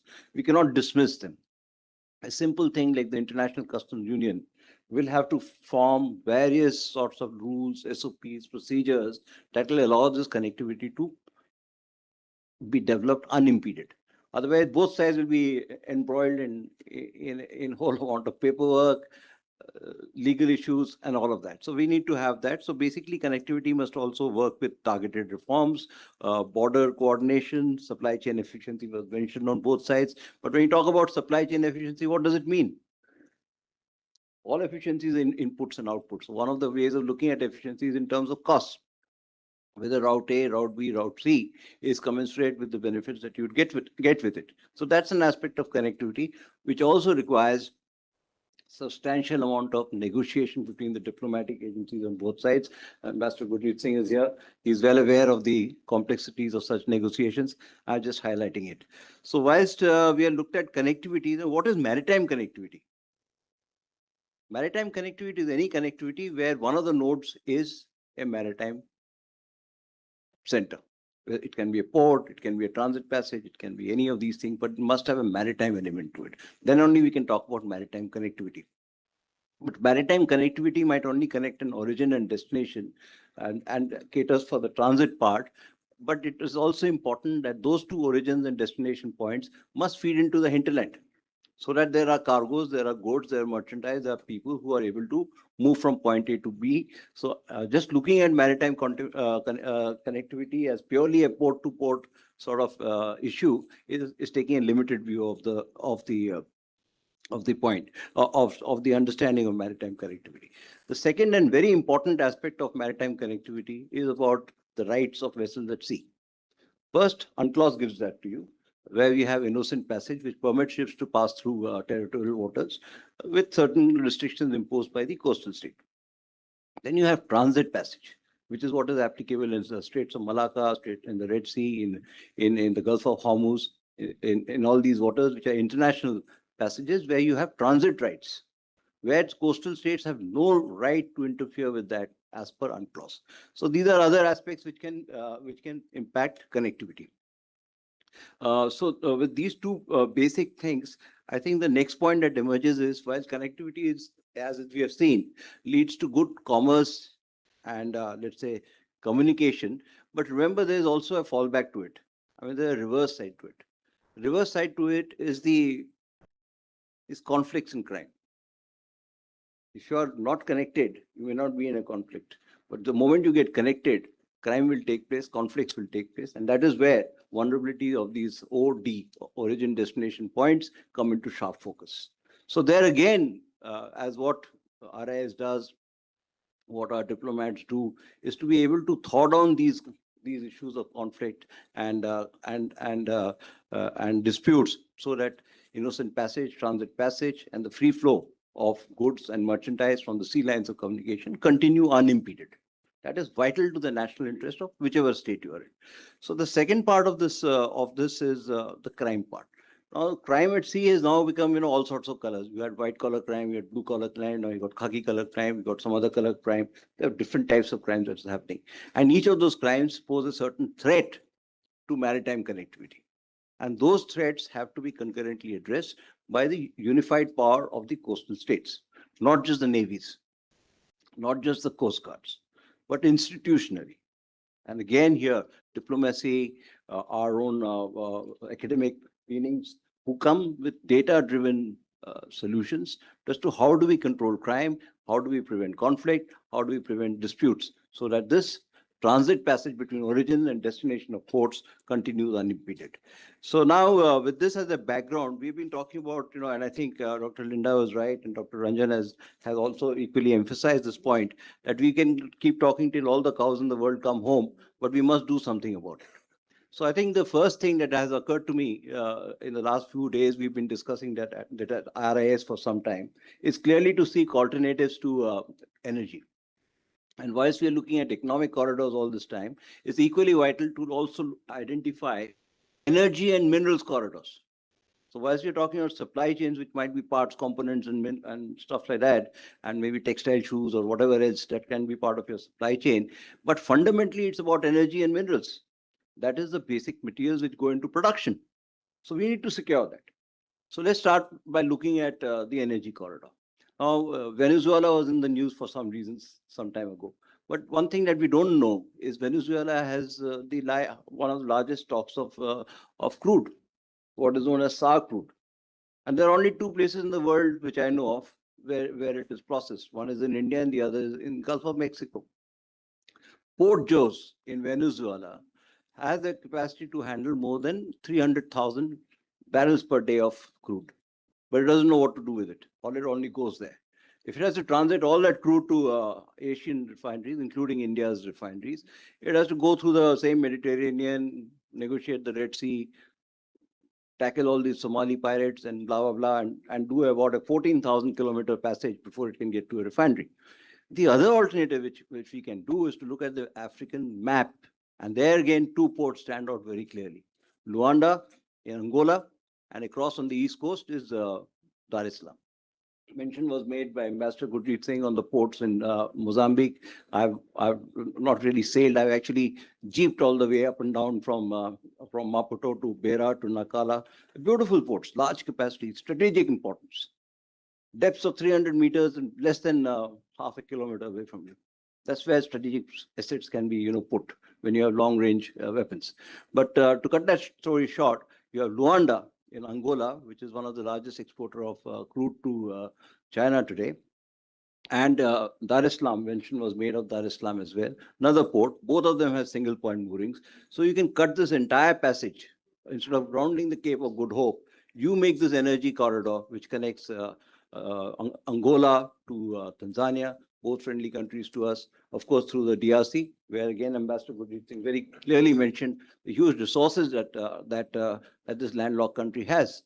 Now you're able to unpack it. And once you can unpack it, it will play on the market. Once it plays on the market, prices will reduce. If those prices reduce, better technologies will come in. So just that one corridor of about 2,500 kilometers that connects between Luanda and Dar es Salaam can be transformative. If you look at the IMEC corridor, which is more than 4,500 kilometers and going across, let's say, 4 or 5 different countries who are not particularly friendly to each other, here is another corridor which can transform the equation between Latin America, Africa, Atlantic Ocean, Asia. This is a corridor that we could particularly like to develop on. The second other point that I think I got a few minutes more, but I'll just quickly do it as quickly as possible because I know where we are. Mention was made repeatedly about 38 states of Africa.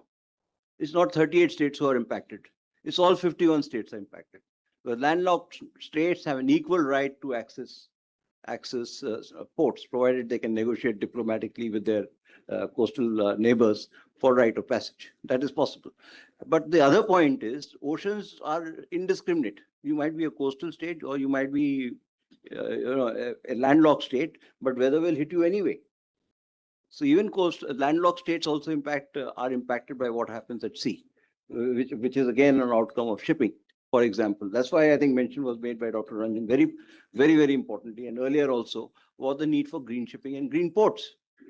So it's not only coastal states who have to worry about green ports and green shipping, the whole world has to worry about it. Because those emissions are going to impact climate all over the world.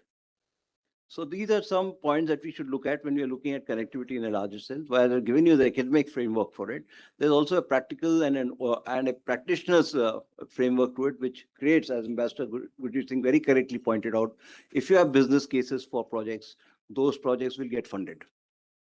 It is the job of this team here to find and make that right business case, to develop the right business model where what was mentioned by Dr. Ranjan also, that these public-private partnerships happen automatically because there's a business case, because there's a money in it. Ultimately, industry and companies are not going to invest for ideological reasons. They want to go where the money is. And if you can show them where the money is, it will happen. And I think at least this particular case that I've given to you has money in it, has benefits in it, and has got all-round implications on maritime connectivity. I'll rest here. Thank you very much. Thank you, Commodore Samadara. Another very fine presentation, lot of good ideas. Thank you. Last year, I was in Lumumbashi, in the southern part of Congo, visiting some coltan mines. And from there, they take the stuff out and they send it by road through Tanzania to Dar es Salaam port, or they send it through Zambia, Namibia on the Lobito corridor through the ports of Walvis Bay. Now, it is interesting that a landlocked country like DRC is using these ports like this. And this is where I think we need to remember that 3 years ago, the DRC, the biggest country in Central Africa, actually joined the East African community. They have seen this, that they know that this is the way out. And the markets are in Asia, which goes through the Indian Ocean, and therefore their attention is on Indian Ocean ports, whether in Tanzania or Kenya or Mozambique, wherever the roads are built and the transport networks are created. So I think we need to keep this in mind. Second thing we need to keep into mind that Japan is coming up with a draft paper on the Indian Ocean community, in which they will work with India and Africa. This was announced at the TCAD last time in, I think, August. I was there at that time. But they have had consultations since then. I have been a part of those consultations. And that paper will come out now, basically saying how India, Japan can work with African countries. And now in their own mind, rightly so, I think they want to bring in the UAE, which I think today is very important for us, the UAE. And when you mentioned IMEC, I think the UAE part of IMEC is extremely important to us because it can go Africa-wards as well. Now, before I call Professor Barua, I also want to say, again, my mind was working when you were saying, I mentioned to you IORA, but I also think there is the Indo-Pacific Oceans Initiative, under which there are several pillars. One pillar is on maritime connectivity, another pillar is on blue economy. Now, on this pillar of maritime connectivity, Japan and the US are the lead partners under IPOI, whereas under the blue economy, it is Indonesia and France.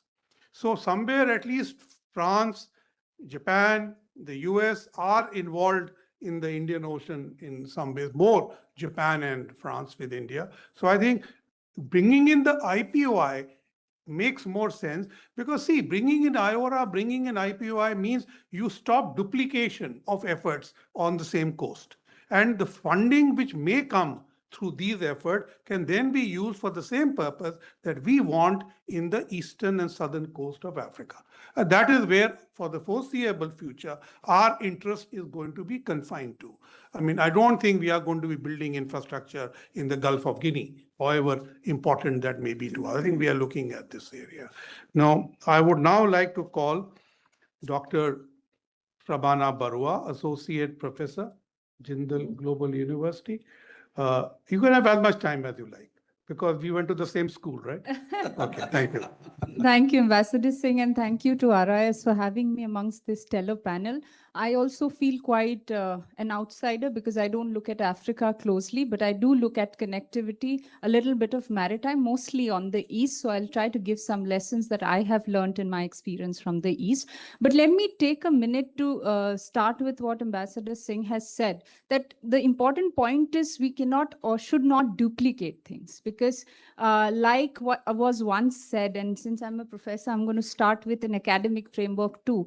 In 1985, Margaret Thatcher was giving a speech where she said that you and I come by rail and roadway, but economists come by infrastructure. And suddenly we start talking about infrastructure. In fact, I've written extensively on how infrastructure diplomacy has today emerged slightly different than economic diplomacy, development diplomacy, something that we have been repeatedly talking about. Even in the MEA, we didn't have an economic diplomacy section in the 50s. Then we have a division. Then we have DPA 1, 2, 3, 4. So point is, India has extensively looked at development diplomacy, economic diplomacy.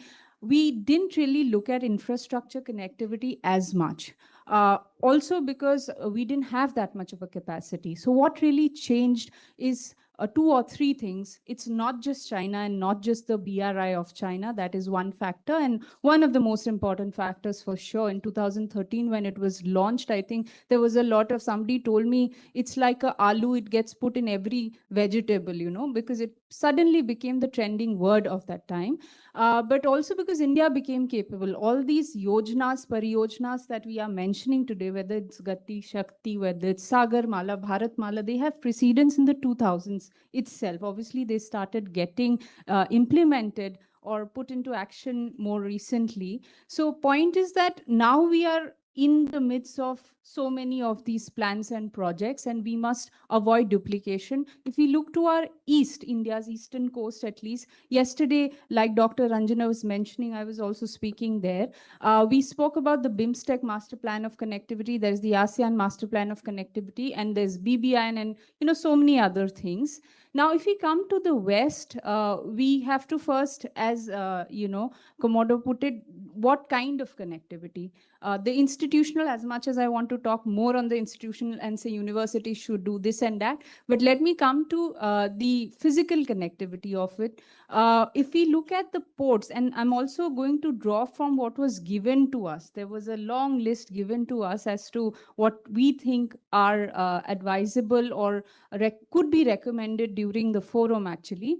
2 or 3 things that are mentioned I found interesting. One is it talks about the sister port cities. And we've talked enough about the Mudra and the Mombasa port. We've talked about Dar es Salaam. And I think from previous project reports that at least I have studied, one big factor that had come out was there was not enough private investments. There, I feel there has been a change in the last couple of years. There's been, of course, the Adani investment in the, in Dar es Salaam, and all of that is out in public domain. But it's become slightly more easy to invest for private sectors, which is where I think we need to make a push. And as Ambassador Singh was saying, it's not about just doing the building of ports, but also managing of ports. So if we can draw in business on that front, I think that is one achievable target, so to say. The other thing is that what are these African ports and where we are going to look at why. One why factor comes from the first point that I made, which is this China factor. There is no going back on that.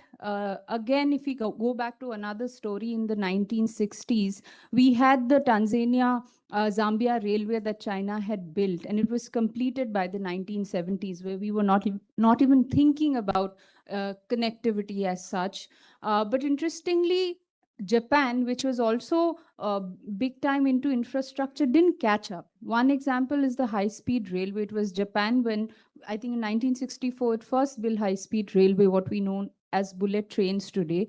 But today it's China, again, the largest, they built the largest high-speed railway and all kinds of things today. So if there is, we have to keep a strategic picture in mind, which is geopolitical in nature, along with geoeconomic factor of it in terms of connectivity. And that is where we need to identify the ports which will not just be beneficial from a economic point of view, but also I think from a geopolitical point of view. In one of the slides that Dr. Ranjan mentioned, 12 major ports and two adding on to it. One is the Galatia Bay. I think we've spoken about that enough in the last month or so, so much debate in the parliament.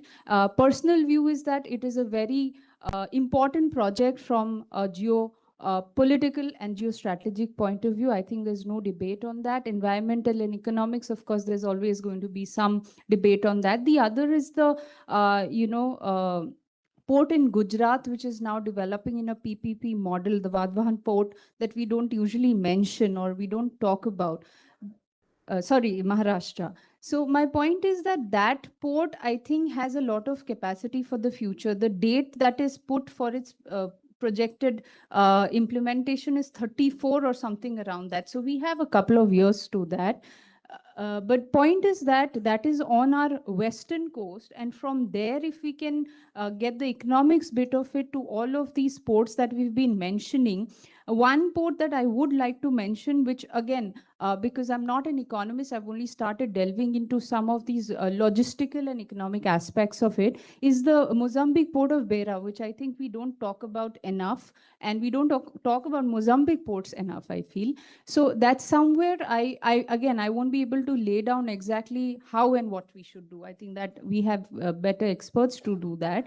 But that is another port where in the future, I feel, especially if our ports in Maharashtra are getting more and more holistic in many senses, in this outlining of projected aspect, outcomes for the forum that we have been given, there is also a mention about how we are going to talk about multimodal logistic connectivity. Now, multimodal logistics has really worked or is working well in the BBIN segment. It is working well in the East for sure, but that's also because there's contiguous borders with Bangladesh, with neighboring Nepal, Bhutan, and there are different kinds of problems that India has with such countries. For instance, when we want to do any kind of, say, a land customs station in any place, or we want to upgrade it to an integrated port, then there are problems of land allocation. All of that is not there in when we talk about India, Africa. There are different kinds of problems in many ways. So point is that when we are talking about these infrastructure diplomacy that we are laying down, we need to have two major things in mind. One is that we don't necessarily only have to look at the geoeconomics. This is largely I'll end with this because I don't know what more to add because a lot has been said. But basically, it has to be both from a geoeconomic and geopolitical perspective, because we've seen there are a lot of Ambassador Singh talked about multi-party, solutions. I think Japan, Africa, Asia. Sorry, growth corridor is one of them, obviously.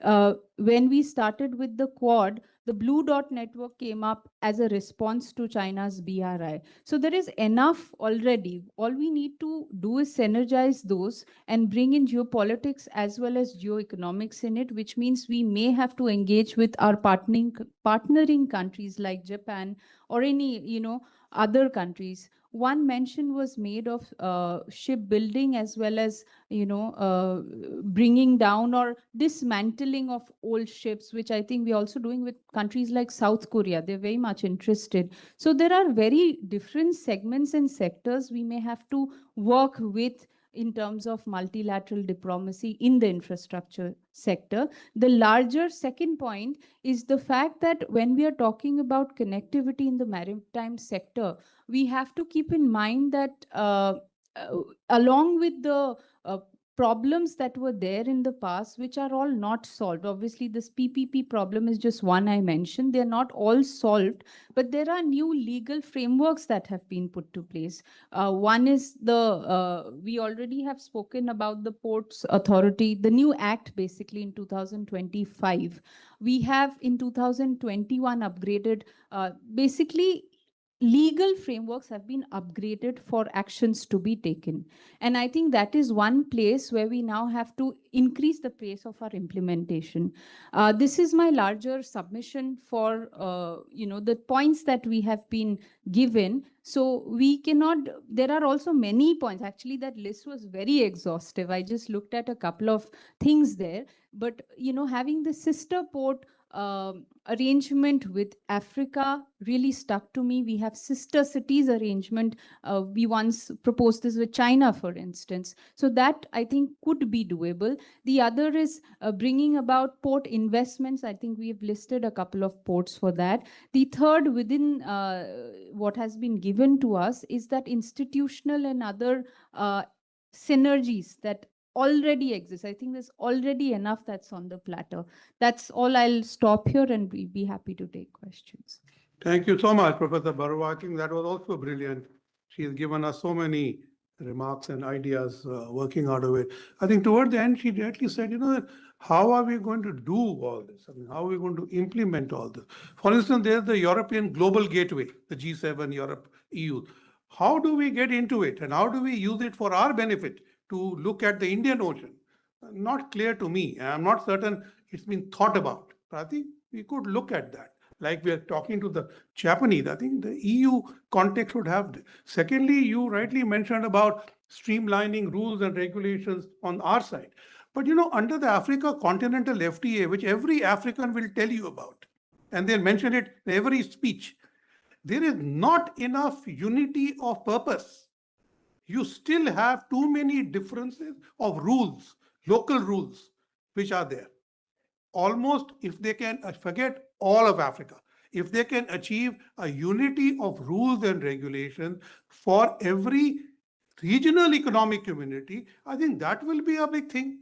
And that is what we should aim for.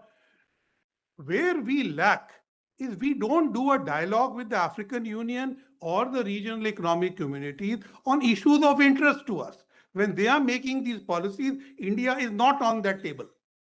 We should be on that table discussing with them what Dr. Ranjan was saying, that this is all we can do. How do we fit it in with you? You put it at policy level and you will see the difference. The Indian entrepreneur, Indian port manager wants to see rules similar to what he is used to in India.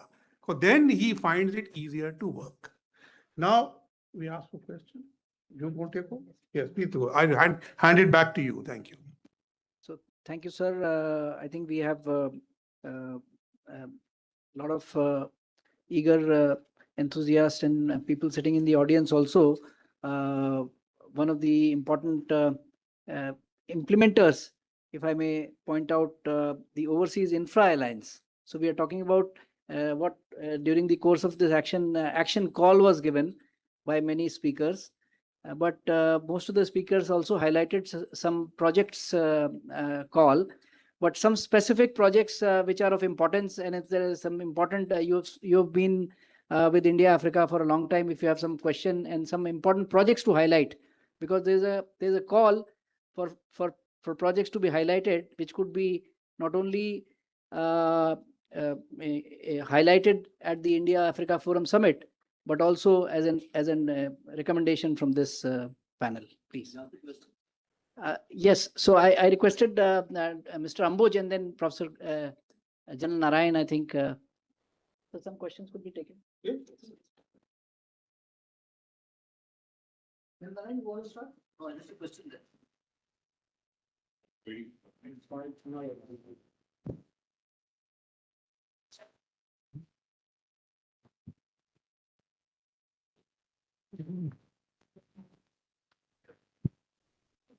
Good evening, sir. I'm General Narayanan from the Niti Ayog.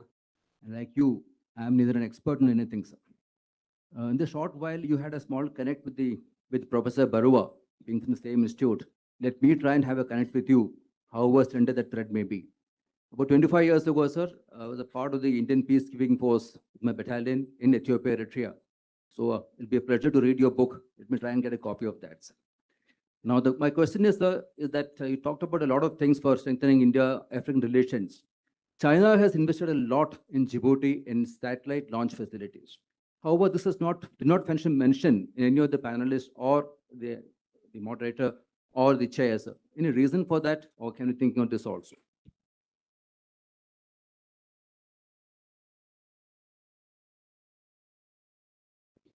Thank you. I think I would have mentioned in details. I got all the time to talk, but I kept it limited.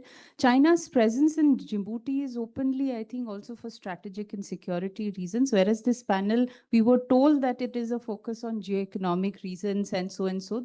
This is why I simply brought out that the larger point is that China has been in Africa since the 60s. And the fact that they have reached to great depths within Africa, whether it's to do with rare minerals extraction, they've done that from Africa, they've done that from Myanmar and all of that. But Djibouti has also bases from across many other regions and countries. India is not looking at that as of now. So that is one reason. I mean, the focus was not on that. But having said that, I think we are doing, we have, I mean, for one example, it's very small. We have focused on development diplomacy. We have a cement plant, for instance, in Djibouti. So now I think there is need for a geostrategic, outlook, as I said, which I'm not saying it wasn't there before, but also India has been, in my opinion, been careful about not just seen as a responder to China. We have also become capable, therefore we are now starting. And I can tell you that from a geopolitical point of view or a geostrategic point of view, we've been doing enough. So let me just add to the fact, since we talk about multilateralism, India is the current chair of the IONS 2026 February, they took up the chairmanship.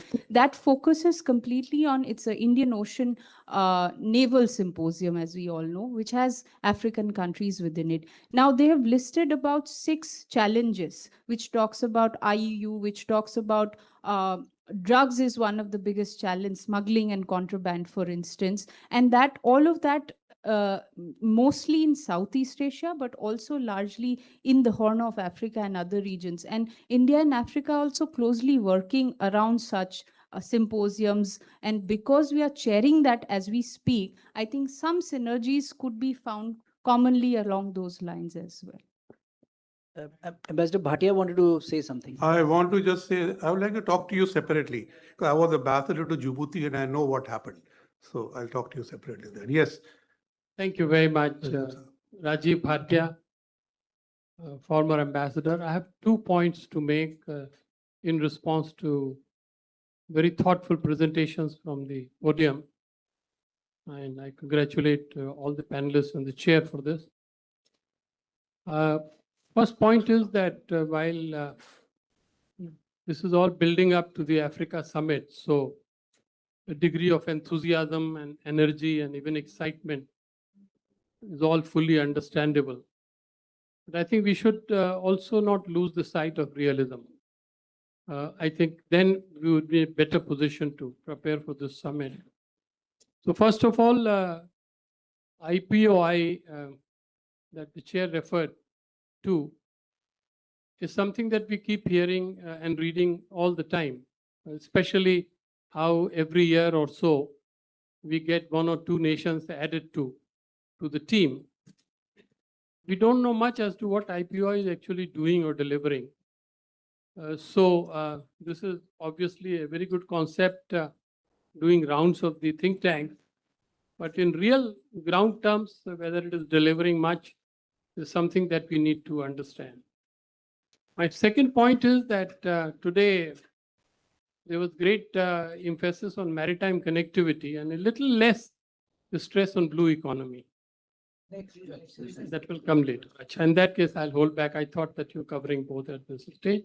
But in terms of maritime connectivity, very clearly, we will have to see whether this treasure of proposal, whether some of them can be implemented, because only when they are implemented, they will show the results. Thanks. Thank you, sir. With the permission of the chair, sir, last word, sir. Overseas Infra Alliance, Mr. Ambuj is there, sir. He's been working in Africa. Yes. He would like to highlight some actionable projects. Good afternoon. Sir, with your permission, whatever you say, I think the next panel is also waiting. Yes, and we have all short time. Yes. Good afternoon, sir. Thank you so much. My name is Ambuj Chaturvedi. I represent Overseas Infrastructure Alliance. We've been working in Africa for more than 15 years.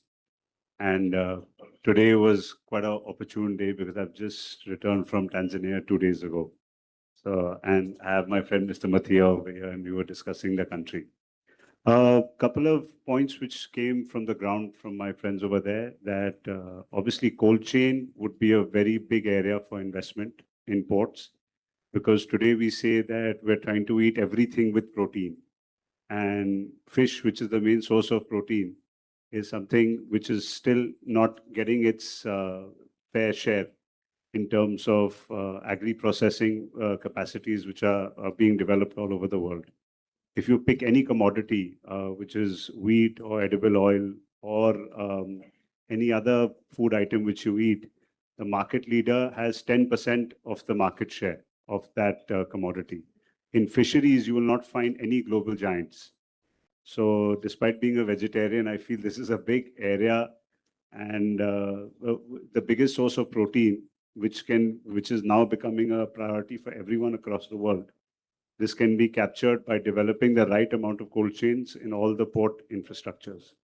The other point is, I don't know, we have a lot of experts over here. I was told by my friends in the logistics shipping sector that this new toll tax, which Iran has come up with, this might not be, will this be a challenging point in the other ports, other straits coming around? And will it cause a challenge for the shipping routes, which are the maritime trade, which is happening? And the last one is for my friend Mathia. I won't put him on the spot. Tanzania was also tampering with the idea of the Bagamoyo port to decongest existing ports, because the congestion is a big problem in all the ports across Africa. And last one I'll just finish up with is, rice is a huge West Africa. India is feeding West Africa.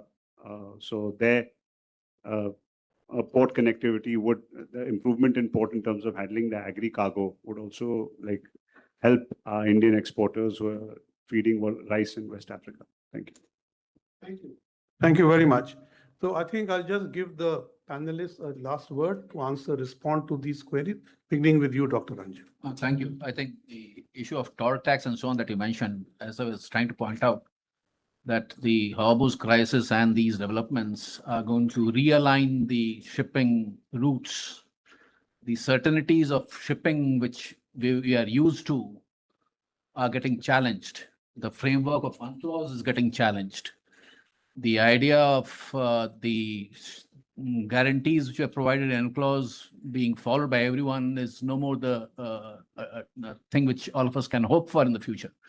And therefore, direct one-to-one kind of connectivities that we are talking from here have to necessarily come in as parallel kind of linkages. And if we have some items like you mentioned, whether it's crude or whether it is fish or whether it's rice, if we have these commodities which can make commercial kind of business in huge quantities, they could be the anchor commodities between the two ports, our side and their side, where actual investment in infrastructure and these other things which are required for movement to happen can get established around that anchor commodity. And we would have alternative supply lines created which would not have to pay toll tax, which is now getting, which is coming in some parts.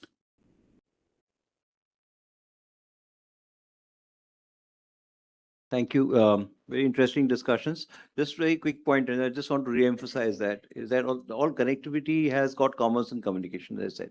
But with connectivity, you'll also have crime and conflict.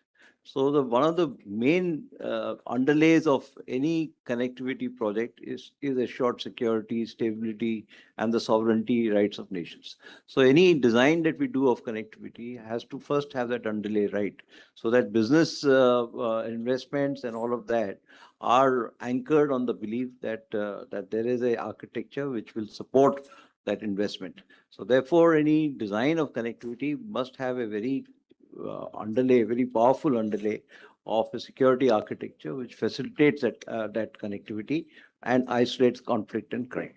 Thank you. On the question particularly of rice, again, I don't know too much of what is going where, but in Madagascar, I think the port of Tamasina has the largest amount of pharmaceuticals, followed by rice, if I'm not mistaken, apart from petroleum products. So maybe we could see something along those lines, that from Madagascar to Tanzania, but you'll have to talk to somebody who's more of an expert on that. But on the larger, I think I've already given my broad points that we have to not duplicate things in connectivity, because as I said, infrastructure is the inward, is the trending word in connectivity. So we need to really bring in the synergies together. And secondly, we always have to look at things not just from a geopolitical, economic point of view, but also geopolitical one. Just as I was talking about Madagascar, look at what China has already achieved there. So just leaving my last word on that. You know, this nothing is what always seems it is. When there was piracy around Somalia, the Europeans put a lot of money to build coast guards. And when they build coast guards around Somalia, Somalia has essentially Somaliland, Puntland, Jutland, Somali. So each one got their own coast guard. So some of the smaller ones, the coast guards were the more disciplined, most trained, and most well-armed group in the whole country, in the whole region of that. So they became a power to themselves. They started fishing with their Coast Guard board, which was sophisticated, and putting all the local fishermen out of a job. And they then decided that since they were supposed to stop drug running and piracy, there was more money in doing it. So many things happen like that. You know, you begin somewhere and you end up somewhere. Now, unfortunately, as Ambassador Bhatia said, no think tank has studied this. Like they have not studied IPOI, they have also not studied the consequences of capacity building in Africa. What happens to the people you train? Where do they go? What do they do? So unless you integrate those people into something that you have created, let us say Indian investors, then you put high-tech training, train people who they can employ, that makes sense. Without backward integration between investment and capacity building in whatever sector it may be, you are actually not doing a service. Thank you.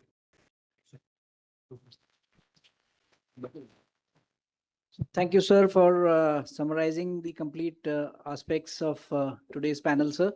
All what is left for me is to thank all the eminent panelists on the desk. And in a very, very traditional manner, may I request Ambassador Gurjeet Singh to kindly give our token of appreciation to the panelists.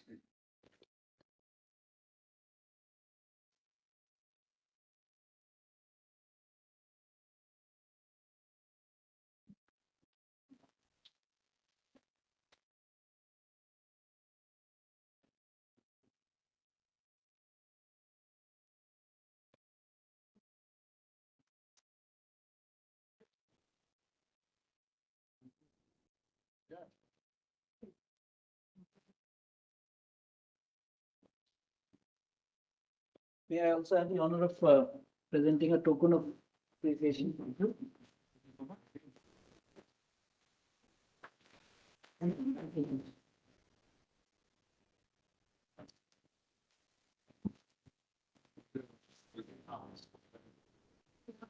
Dr. Pankri, please.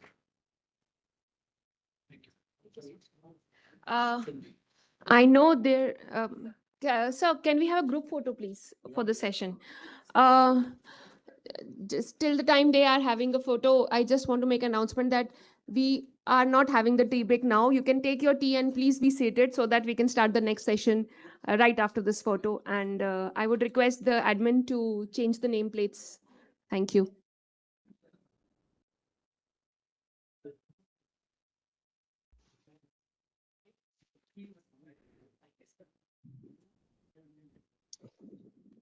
Thank you very much.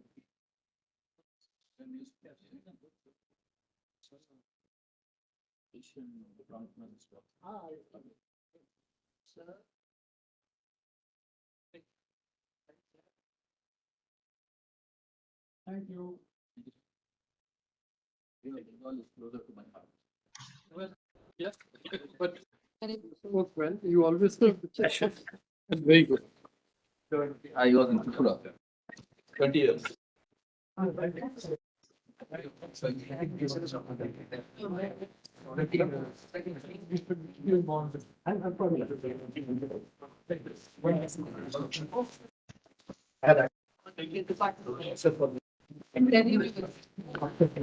would request everybody to take their teas and please be seated. Please seated.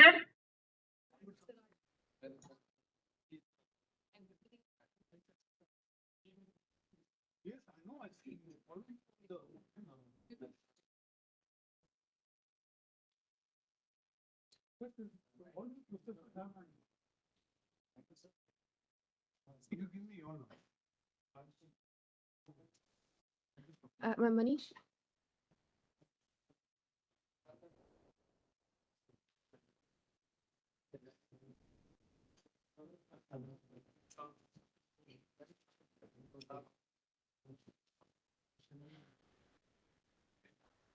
I would request the next panel to please be on stage. Ambassador Devre, sir, please. I would request Professor V.N. Atri, Director, International Center of Indo-Pacific Studies, Kurukshetra University, and former chair, Indian Ocean Studies, University of Mauritius. We also have Professor Entiba from University of Nairobi online.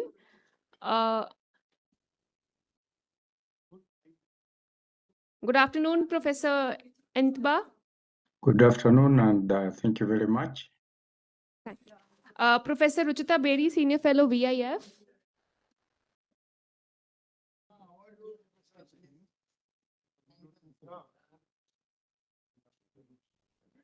Just call her, no?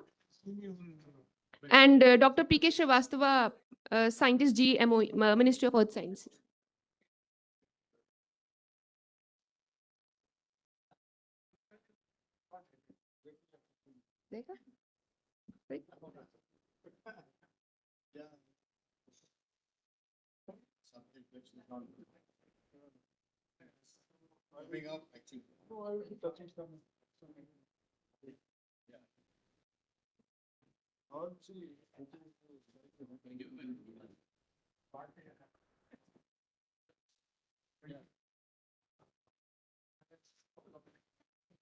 Ayush, please request everybody to come inside.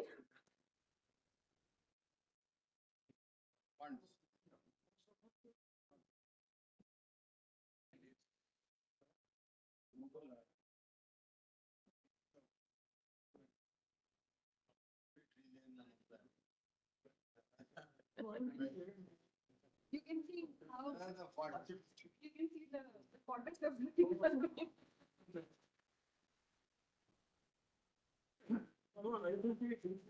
Should have been the joint panel. That would lose the process. Maritime security is a part of Eurozone. Both are interrelated. Part of Eurozone.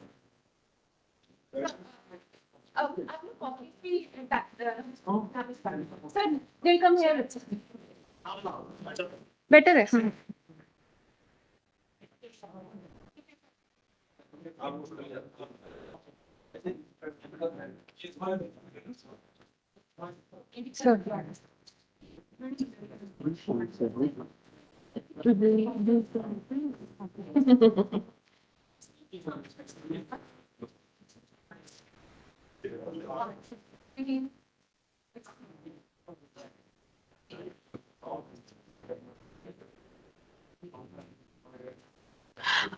I would request everybody to have their teas and please come at the tables and have them while we start the discussions on blue economy.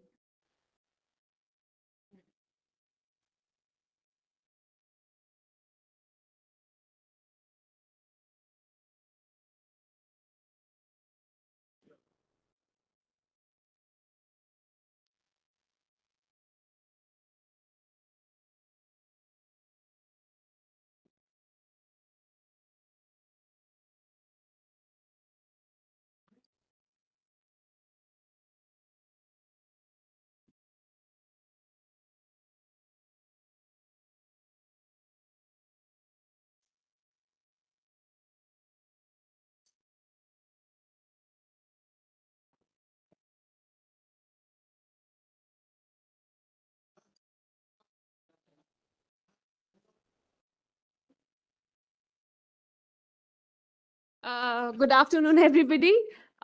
We are ready to begin the second session on blue economy. I would like to introduce the chair for the session, Ambassador Sudhir Devre. He has served as Indian ambassador to Ukraine, Georgia, Armenia, South Korea, and Indonesia. But he's equally has an expertise on Indian Ocean. And he's currently he's the chair of RSC of RIS and chairs the Society of Indian Ocean Studies. I would request the panel to please be at the podium, and we can request the admin team to serve your teas and coffees on the on the panel itself. Where is Madam? She's here, no? Yes, she's there. आप आइए आइए please नहीं नहीं आप वहाँ बैठिए madam को बगल में I would request the chair for the session to take the proceedings forward.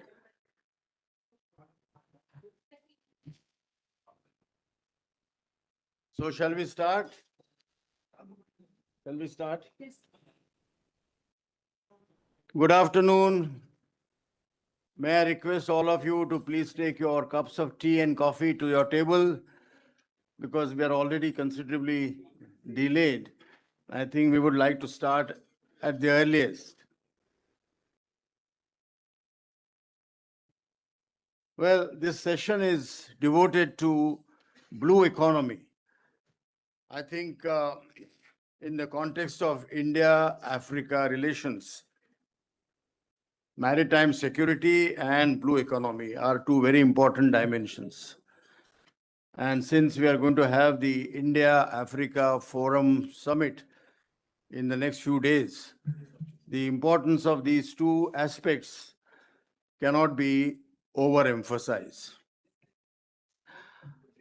Both India and Africa are endowed with huge maritime domain. We both share Indian Ocean, and in that sense, the Indian Ocean is our connectivity actually. We are neighbors through the Indian Ocean. We both have huge EEZs.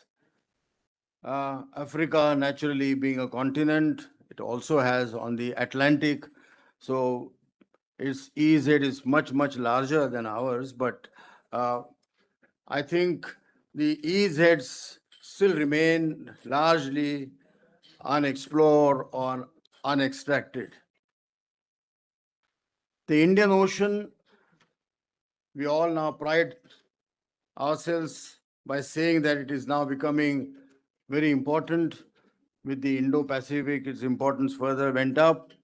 And therefore, if we regard Indian Ocean as the ocean of the 21st century, both India and Africa can be regarded as the repositories of this privilege?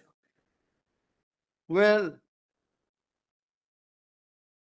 if the blue economy is regarded to be globally in trillions, 3 to 6 trillion, that is the broad estimate.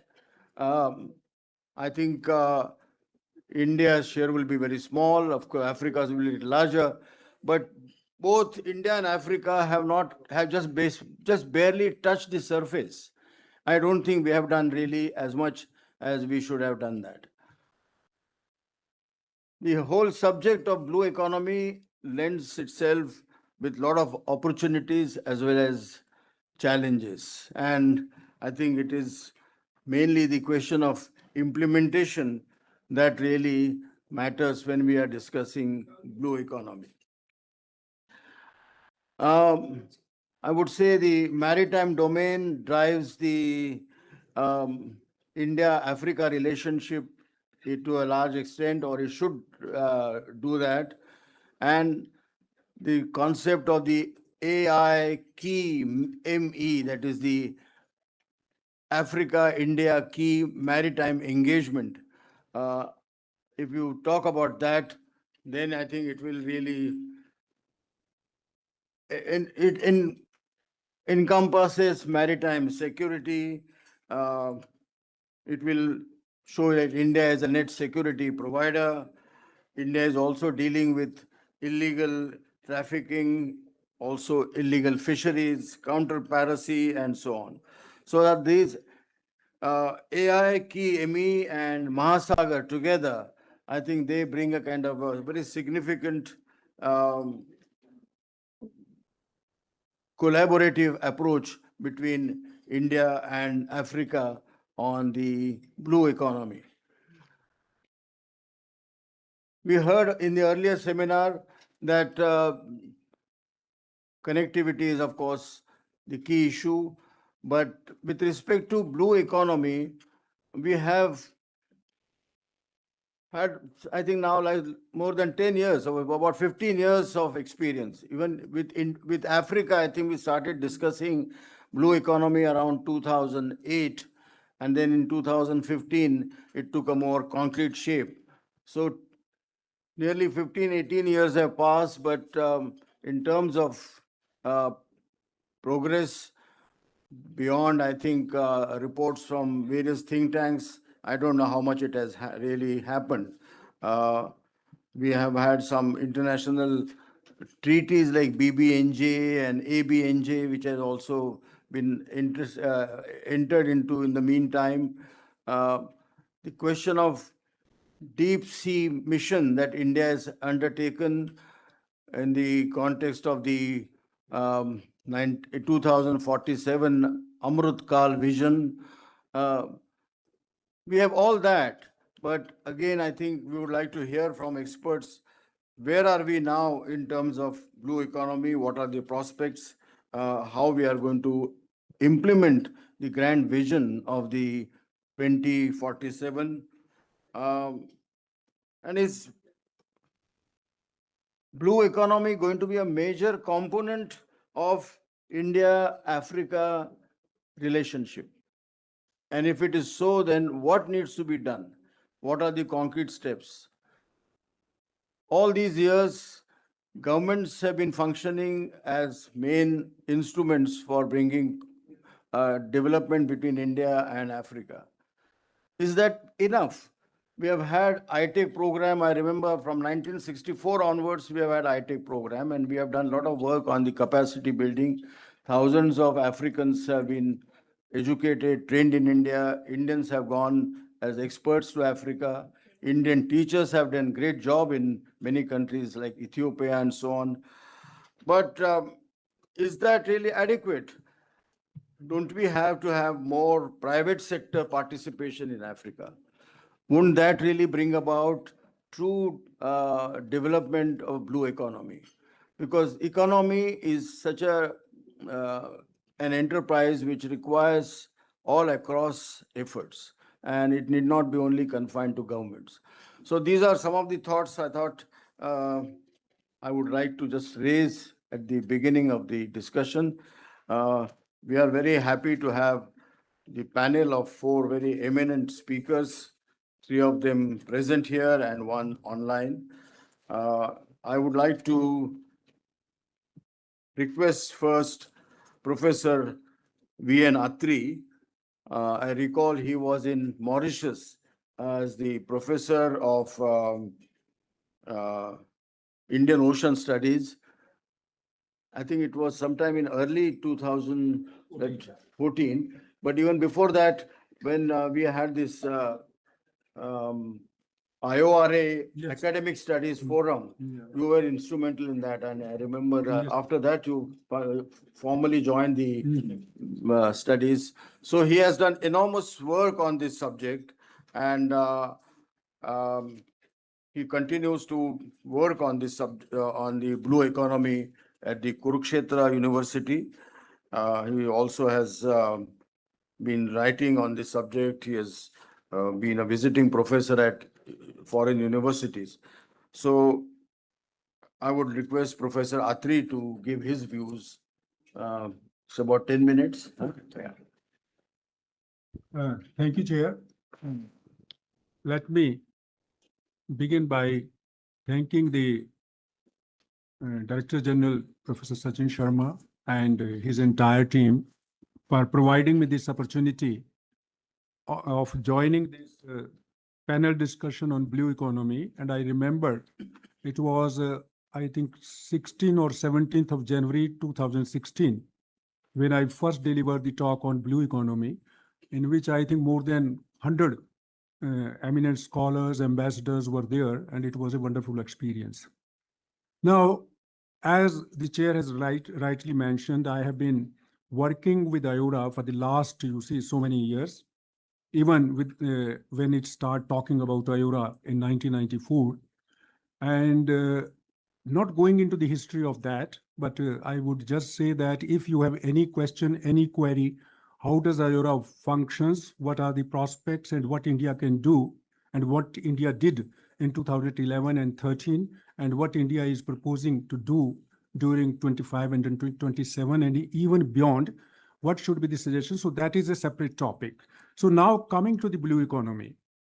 Now, although I don't want to start with the definition of the blue economy, but I will be just highlighting what I am witnessing during the last almost 12 years regarding the blue economy. It is just like a hat everybody is wearing.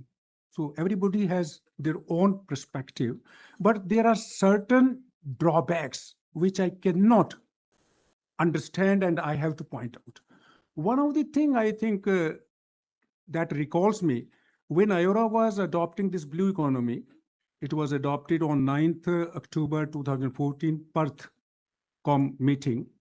Then after that, we were preparing the definition of the blue economy of IORA as a whole.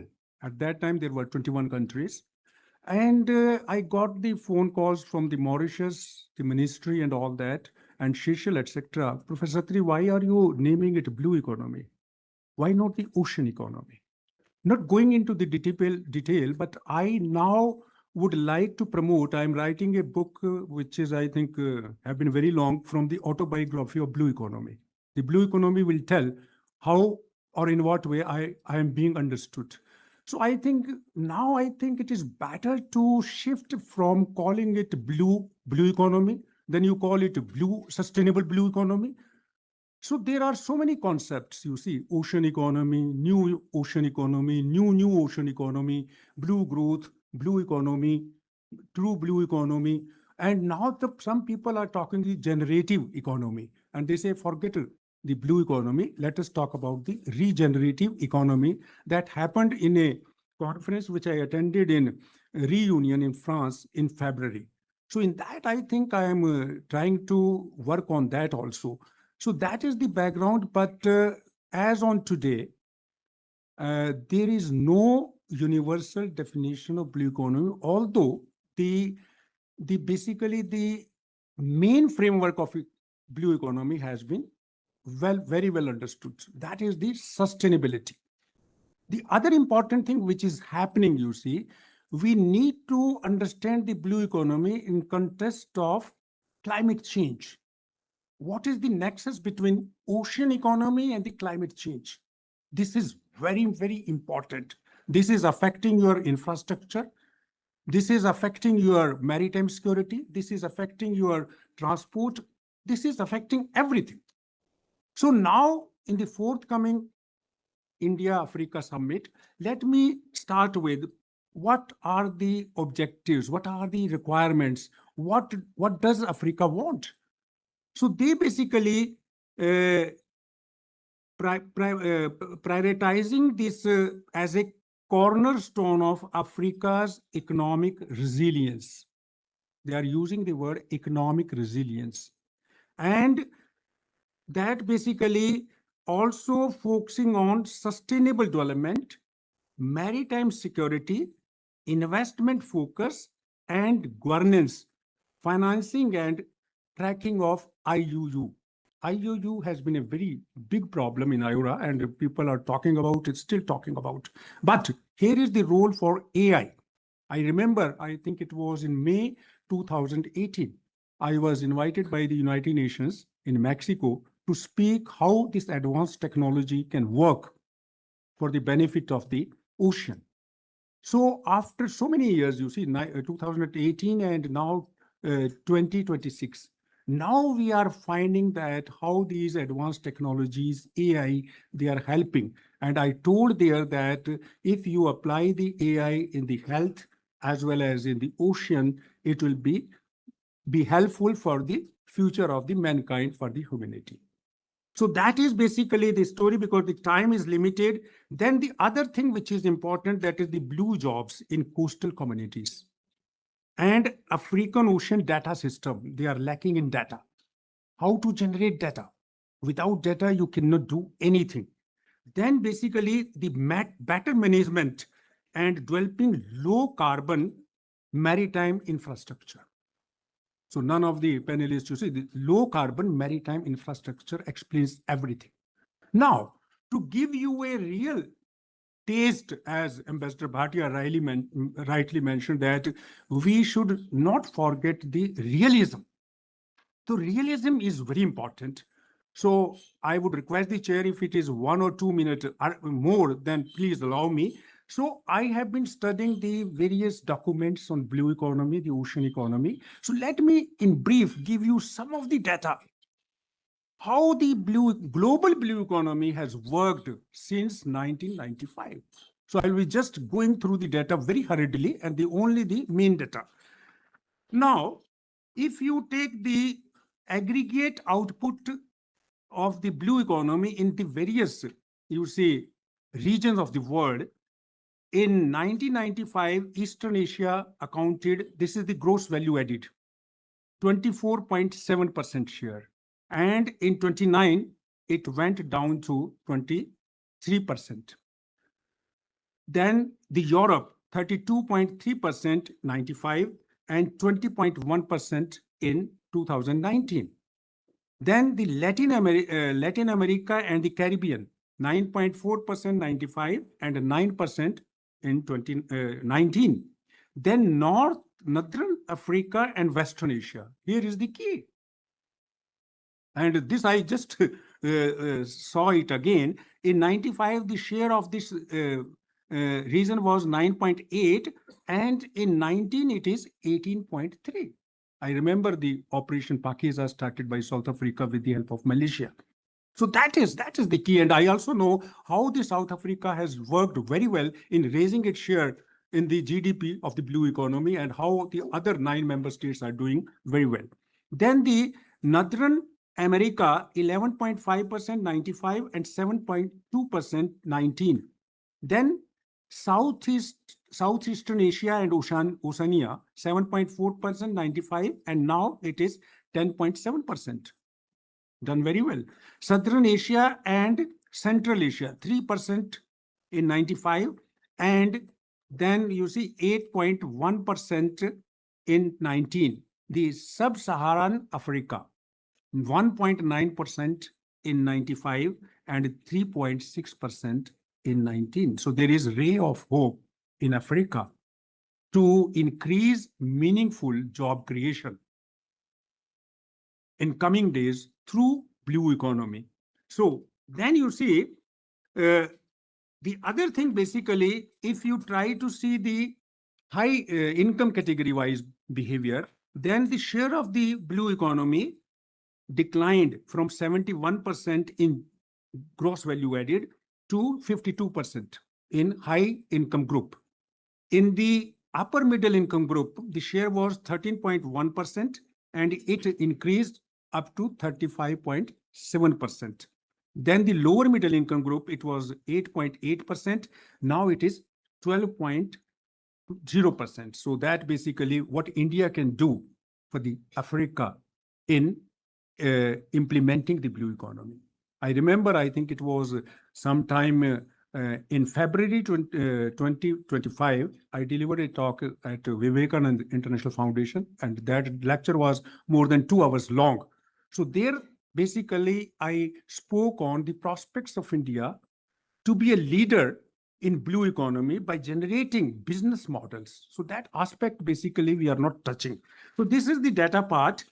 And then basically, yeah, there are two scenarios at global level.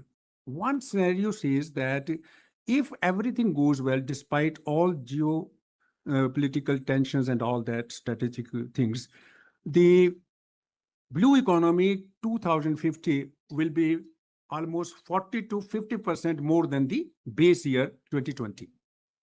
And there, the another is the stalled implication that says that if everything will not go very well because climate change will be a big issue and the countries will not be putting the resources into it, then it will be going down.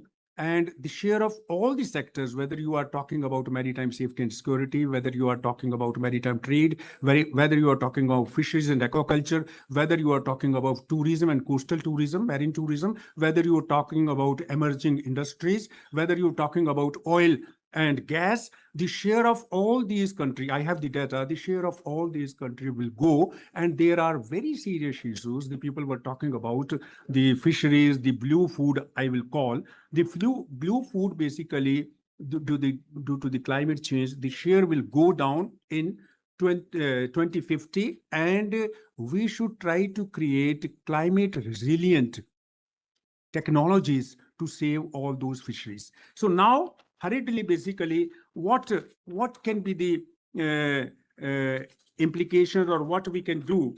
And I basically giving the very combined suggestions for the period 26 to 2030.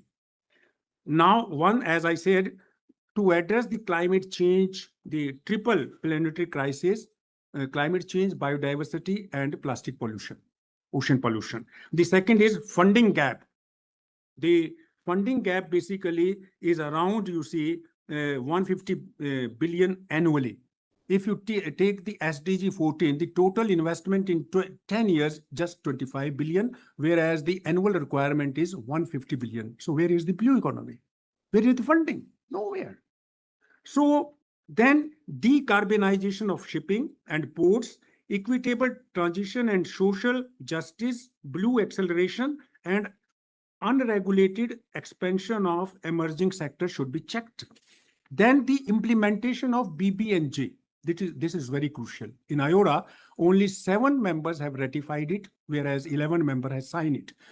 Total to till date, 147 countries have signed and 89 countries have ratified. The ratio is 61%. So that is the first class marks. But we should focus our studies, we should focus our energies on the ocean governance, blue economy governance, which basically implies in the BBNJ.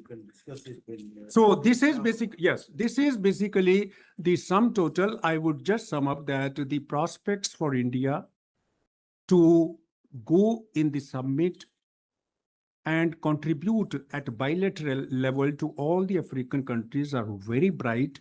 Sector to sector negotiations should be held, and it should be rooted through the blue economy, the ocean economy, because as the chair has mentioned, all of these parts, whether you are talking about infrastructure, maritime security, that comes under the umbrella of blue economy, and there is a close link between blue economy and maritime safety and security. With this, I end. Thank you very much.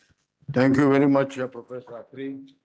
I think very rightly brought out the priority or the importance of climate resilience in the context of blue economy, and also the job creation, and how India should, in the summit and later on also, discuss with each country, perhaps, I think, how they can bring up their blue economy with the support of India, and how mutually we can develop these programs of blue economy.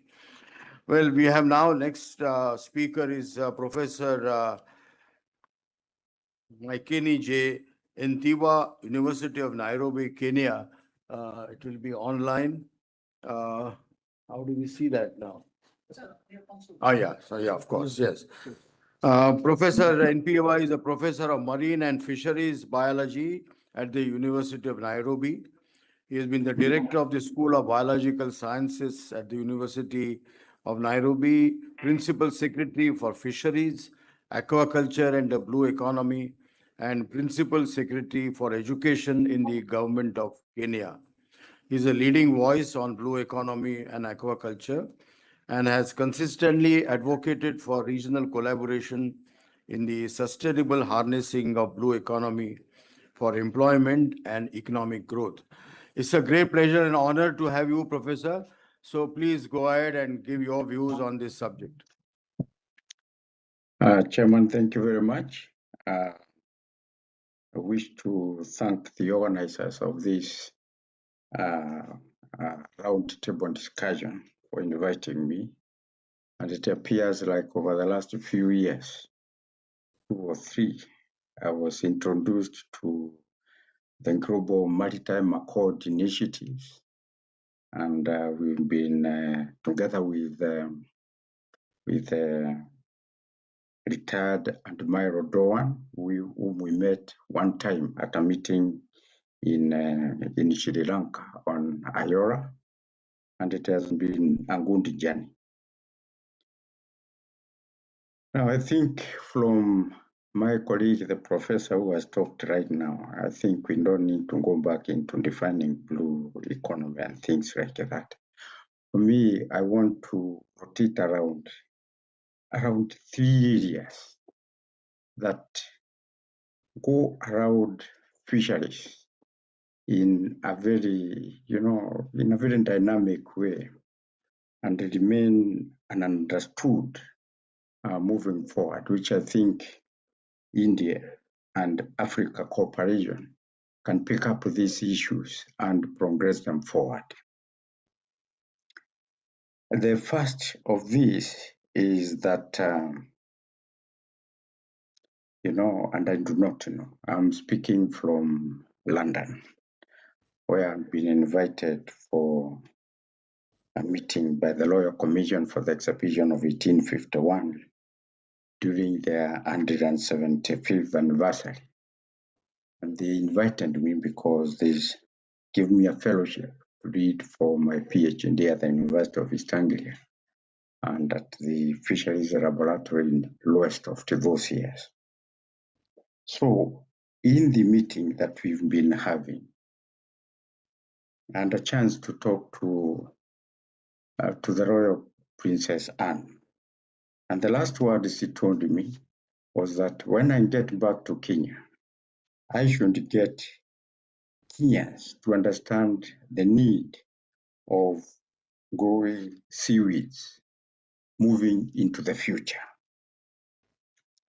And I thought that I should bring this up here because tropical seaweed farming, in my view, should be positioned as a strategic priority within the India-African Blue Economy Cooperation, because it is widely known and recognized that seaweed aquaculture offers practical, scalable, and nature-based pathways to enhance food and nutrition security, diversify coastal livelihoods amongst our communities, create employment and wealth, support marine biotechnology, and stimulate circular blue economy enterprises.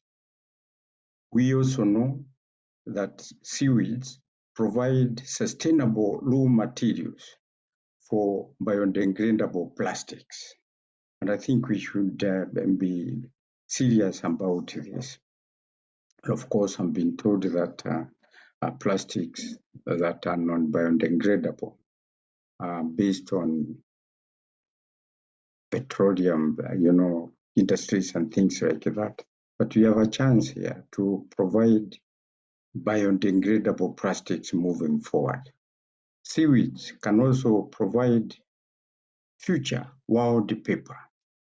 And I remember Professor just talked about climate change. Remember, these things are related to carbon dioxide, the clearing of vegetation all over the world and things like that. And if we can be able to grow seaweeds and start producing future wallpaper from seaweeds, then that will be important. They provide animal feeds, fertilizer, cosmetics, pharmaceuticals, and other bio-based products. And these would reduce the non-biodegradable plastics and the resource-intensive terrestrial production systems on land. So this is important.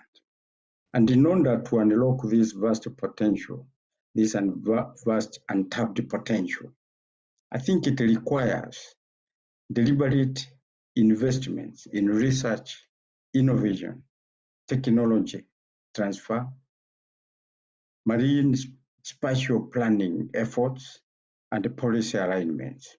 And therefore, in my view, I think moving forward for India and Africa cooperation, it should be recommended that we need an dedicated seaweed blue aquaculture research fund so that we can urgently push this idea forward. Remember also, it happens mostly in the tropical world, and therefore in Africa, we also got the Atlantic part of Africa there and the eastern part, and also coming to India.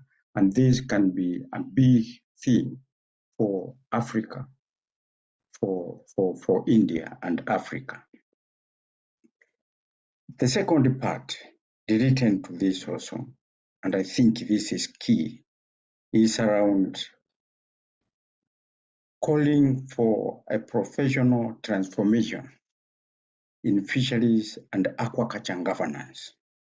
And the way to do this, and I've been discussing this intensively with the FAO and also with the African Union, is that the way we recruit, train, and present fisheries officers, I think all over the world, is that, you require, because of the nature of water, you require zoologists, you require botanists, you require chemists, physicists, you require all of them.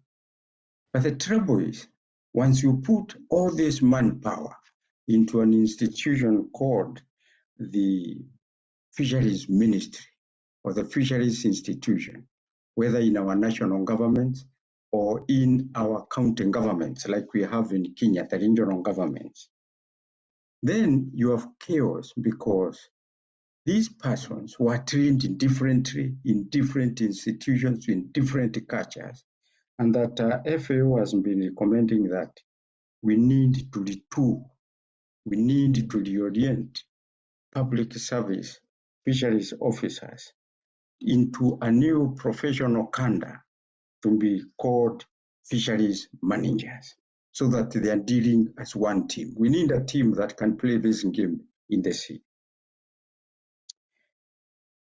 Now, it may be recalled that in 2024, those of us who attend meetings at FAO, that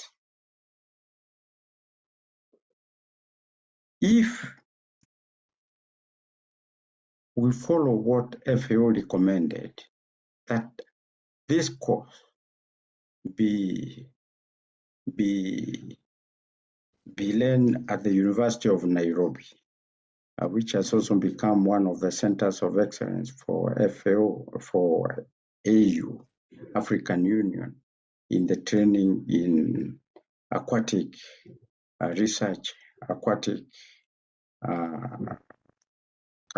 efforts, and environmental and ecosystem management, that the Committee of Fisheries at FAO in September 2024 approved that this course be run at the University of Nairobi during the 36th session at Rome, and that University of Nairobi runs this course in the meanwhile as a prelude to establish a world fisheries university which would come up with fisheries managers trained as a team, the way we train our armed forces, the way we train groups moving forward. This will be very important. And I think where we are now in Kenya is that we need 40 scholarships every year in order to have the first class of professional fisheries managers running from September 2027. Chairman, once we have trained our fisheries officers to fisheries managers moving forward, I think what will happen is that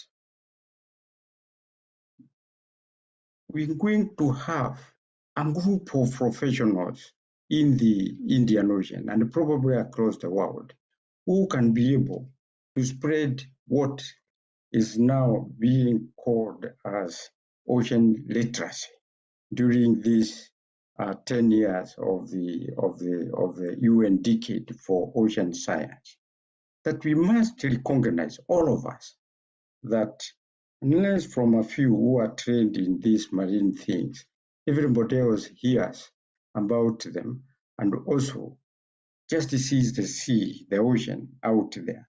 In other words, I'm saying there is acute sea blindness in the entire world, so that even as we talk to our people don't really understand what it is. You know, you and I, all of us, sleep on land, wake up on land, do these meetings that we are doing now on land, and that majority of our people, over 90% of the people, don't think about the ocean and things like that.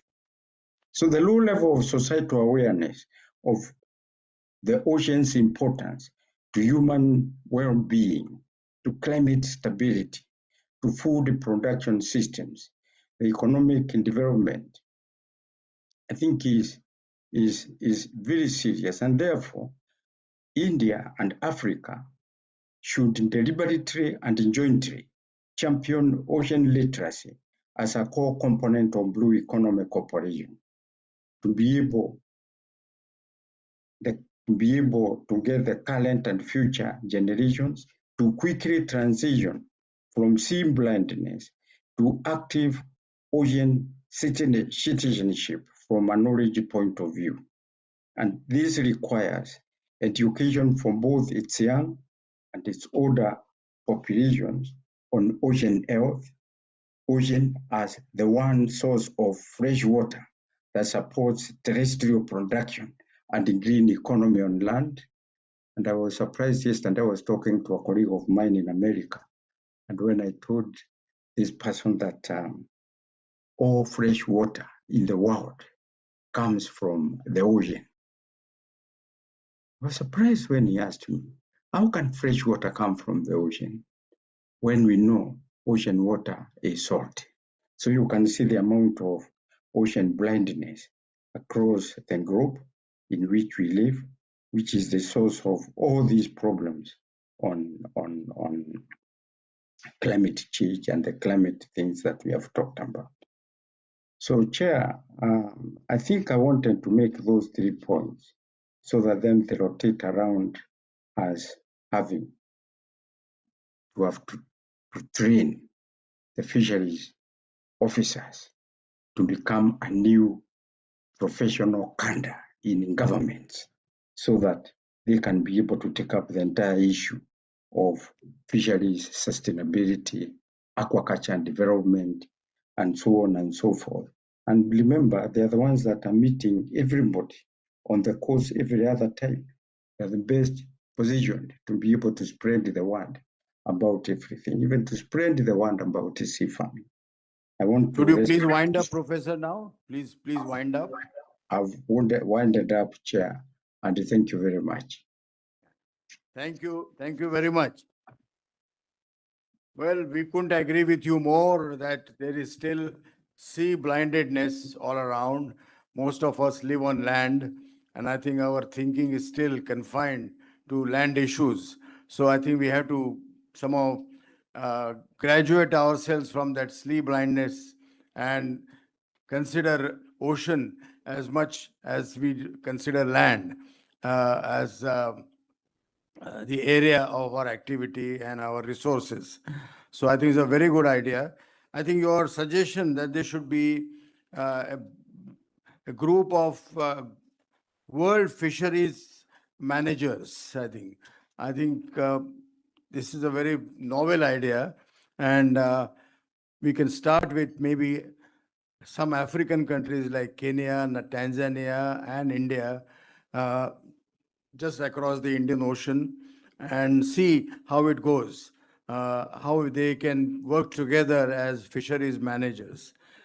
We have such good institutions at the in Goa, for example, National Oceanographic Institute, and at the institute which you mentioned in Kenya, they can work together. So fisheries people will understand the language best, I think, and they will be able to protect both the oceans as well as the climate. So thank you very much. The next speaker on our panel today is Professor Ruchita Berry. She is a well-known professor. She's a fellow at the Vivekananda International Foundation. She's had a long experience of research on international relations, political economy, and security of sub-Saharan Africa. She has written very extensively on India-Africa relations, emerging powers in Africa and the Indian Ocean region. She has also the experience of working with CII.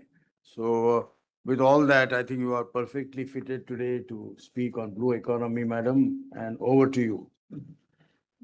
Thank you, Chair. Thanks a lot for inviting me for this important conference.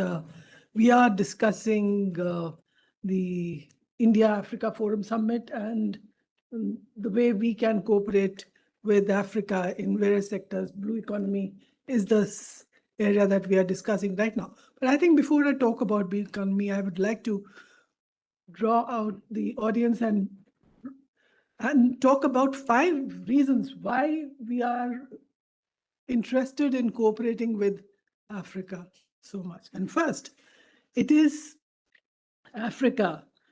It is critical minerals. Africa has 30% of the mineral reserves in the world. So it's critical minerals, which attracts us towards Africa. Second, the fact that in terms of agriculture, 65% of the world's arable land is in Africa. That makes Africa very important in terms of becoming a food basket for the world. Third, most of the population in Africa is young. So if you're looking at a workforce for the world in future, you have to look at Africa. Fourth reason, the fact that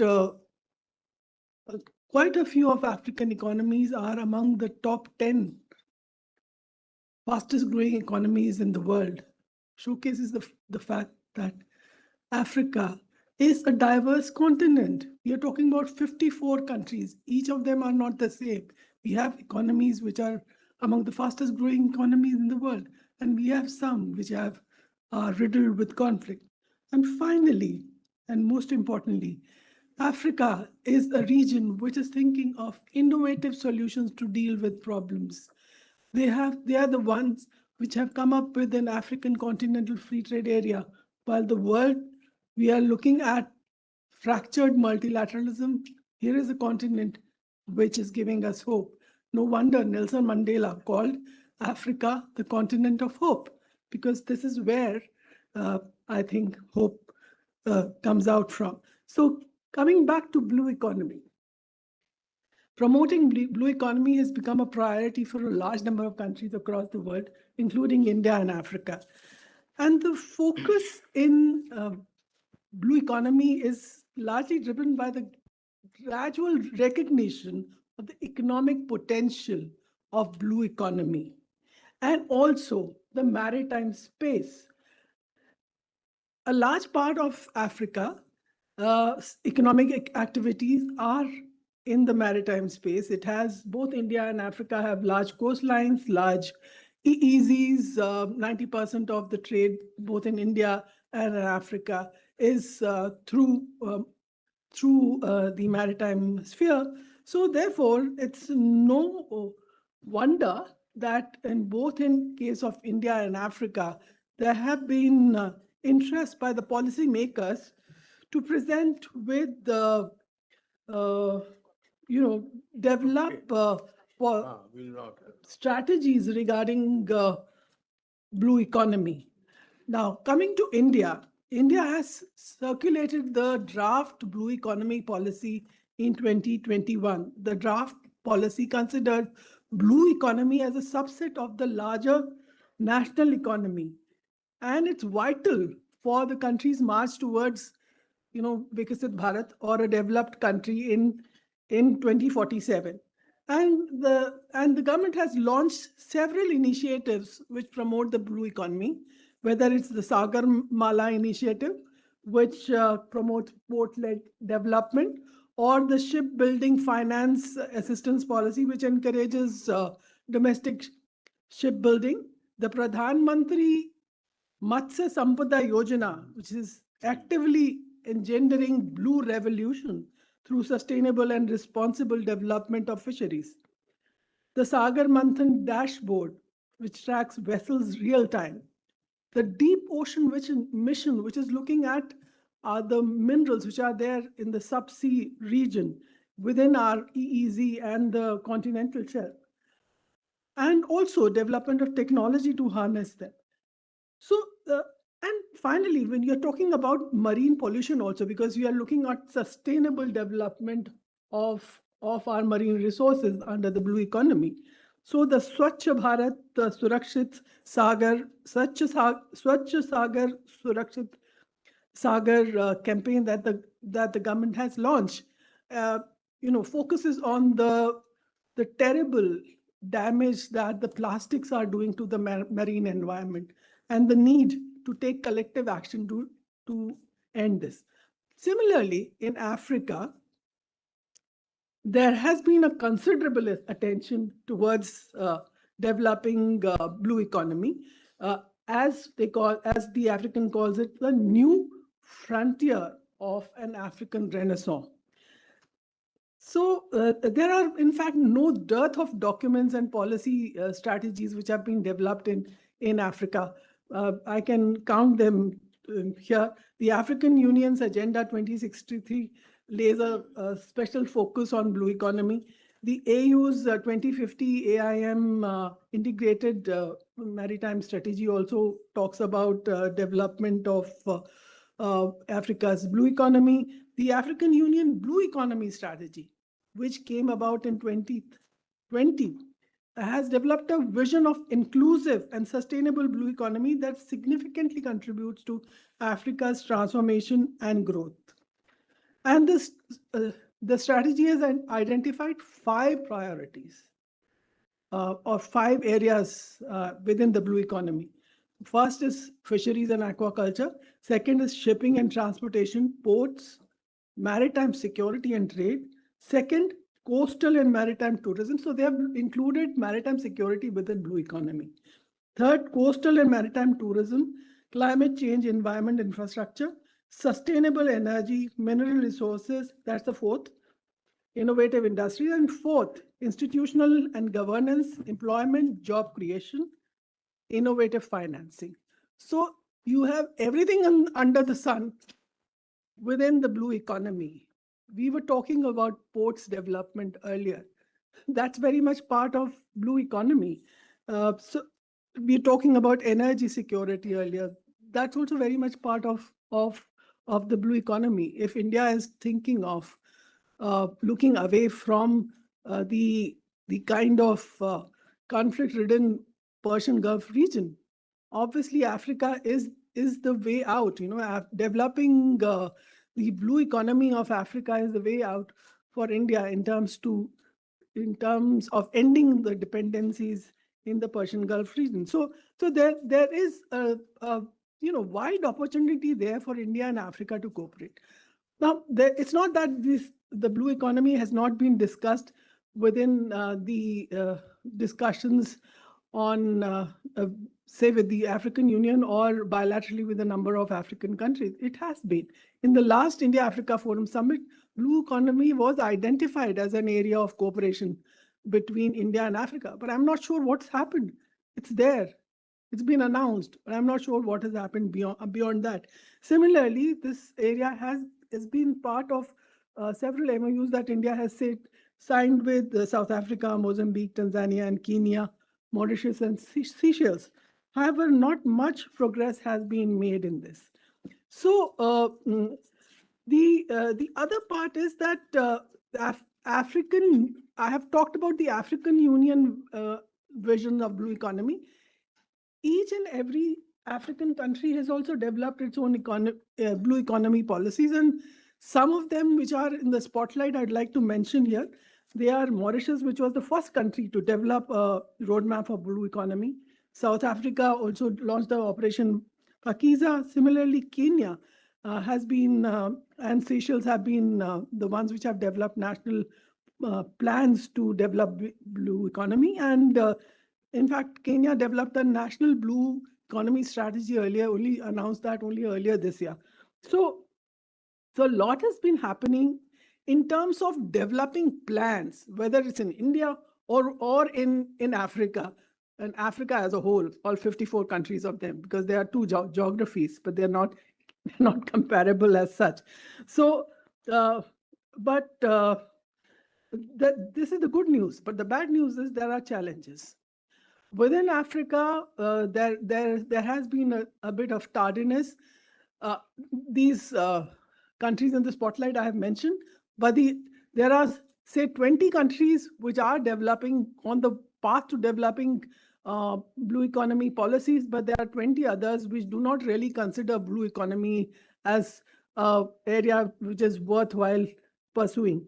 That's because, as was mentioned by the earlier speaker, sea blindness. They're not really interested in the maritime sector. When I started working in the IDSA on the security issues, sea blindness was something which was in part of discussion within the Indian strategic community. That India is not really looking at the maritime sector in a big way. It's now that India is looking at maritime sector in a big way. So there are 5 steps I recommend how we can develop India-Africa Blue Economy Cooperation. First, that we set up a track 1.5 Blue Economy Forum on developing a roadmap of cooperation in terms of identifying what are the areas or priority areas of cooperation. Second, fostering research, innovation through close collaboration between universities and industries, because it's the industries which would deliver. Third, enhancing capacity building with tailored training programs. There was a discussion about fisheries in Africa, but there is a lot of things that India has done in terms of fisheries, so both countries can gain. Similarly, Africa, some of the African countries have been really developed the maritime tourism sector, like in Mauritius and Seychelles. So India can learn from them. And lastly, establishing frameworks for monitoring and evaluation to ensure the effectiveness of any new initiatives that come up. So I'll end here and hope that India and Africa are able to deal with the protection and development of the blue economy in future. Thank you. Thank you, Professor Berry. I think you have given very useful suggestions, recommendations, and that India has already submitted or prepared a draft blue economy as early as 2021. Regarding blue economy is a subset of overall economic development is a very important development. So we are aware of this, and I do hope more and more African countries will respond. They all also showing considerable interest in this. You mentioned number of countries are having their own blue economy policies. So I think this is a subject which is an ongoing one, and we'll need to intensify our efforts on both sides. Our last speaker is Dr. P.K. Srivastava, scientist from the Ministry of Earth Sciences. He is also currently involved in India's Blue Economy Policy Framework and the UN Decade of Ocean Science, for which the MOES has constituted a National Defense Coordination Committee. So over to you, Professor. Thank you, Chair. Thank you for inviting me to speak. And being the last speaker or the last batsman, as they say, you already know that either the match has been won or you need to play a blinder for somebody to wake up from the sleep, which they are there in the audience now. As the Blue Economy Coordinator, I would say for Government of India, because our ministry is the nodal ministry handling the blue economy activities, I do have a very close view of what India is doing on the blue economy domain, sir. In fact, the draft blue economy policy, which was mentioned, sir, has been drafted and coordinated by myself, and it has been done through my efforts right now, which is now in public domain. But we are now working on trying to assimilate as to how we can implement it much more rather than look at only at the policy framework. So now if we look at blue economy, sir, I think the debate now in India has moved very far from a definitional point of view to a place now we don't start our lectures or topics with what is blue economy and blue economy covers so and so sectors, etc. We now, when we talk about blue economy, we talk about what are the projects or what are the implementations which are happening in the domain of blue economy in India. Just to give you a flavor, sir, and I think which has already been alluded to by various earlier speakers, it looks at the Sagar Mala project, which is being spearheaded by the Ministry of Port Shipping and Waterways, the Pradhan Mantri Matsya Sampada Yojana, spearheaded by the Fisheries Department. We have the Sagar Manthan program of deep sea oil and gas exploration by ports, by oil and gas. The Deep Ocean Mission, which our ministry itself is steering.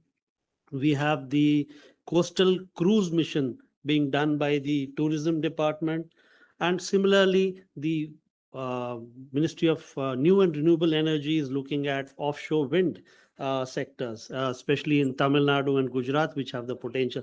So if we look at the overall perspective, it's not just one or two line ministries which are involved in it. And we have done a deep dive into the sector and we realize that there are totally 23 different government departments and ministries which are dealing in the sector of blue economy. And coordinating those different departments and initiatives and putting them into a single platform is where we face the challenge. That is one of the governance challenges which we are facing. We are working on a policy or a documentation, how to implement it through a implementation committee or an empowered committee of secretaries which can take decisions for faster implementation on some of the sectors. This is work in progress, ongoing, sir. And quickly to highlight, sir, we have done also a little bit of studies so that we can tell you in the last 1 decade when, as Professor Atri sir was mentioning, when blue economy 2015-16 started gathering momentum as a buzzword, it was almost from there till 2025, the total investments in India of the various government sectors is roughly about 40 billion US dollars. 40 billion, sir. If you compare different schemes of the government of India over the past 1 decade, which we have collated. And this $40 billion which have been invested into the sector in various different arms of the blue economy, I would say, are likely to yield approximately $200 billion of future growth and investments in the coming decade. So that's the potential we are looking at. And so when we say we have 4% of India's GDP coming from blue economy, and we look at a projection of a next decade of 8% of doubling the blue economy, it's very much aligned and very much moving forward in the same direction. Having given you a big picture of what we are talking about of India's perspective, sir, how do we look at India and Africa, which we are looking at right now? I feel, sir, personally, India and Africa face very similar challenges in the maritime domain.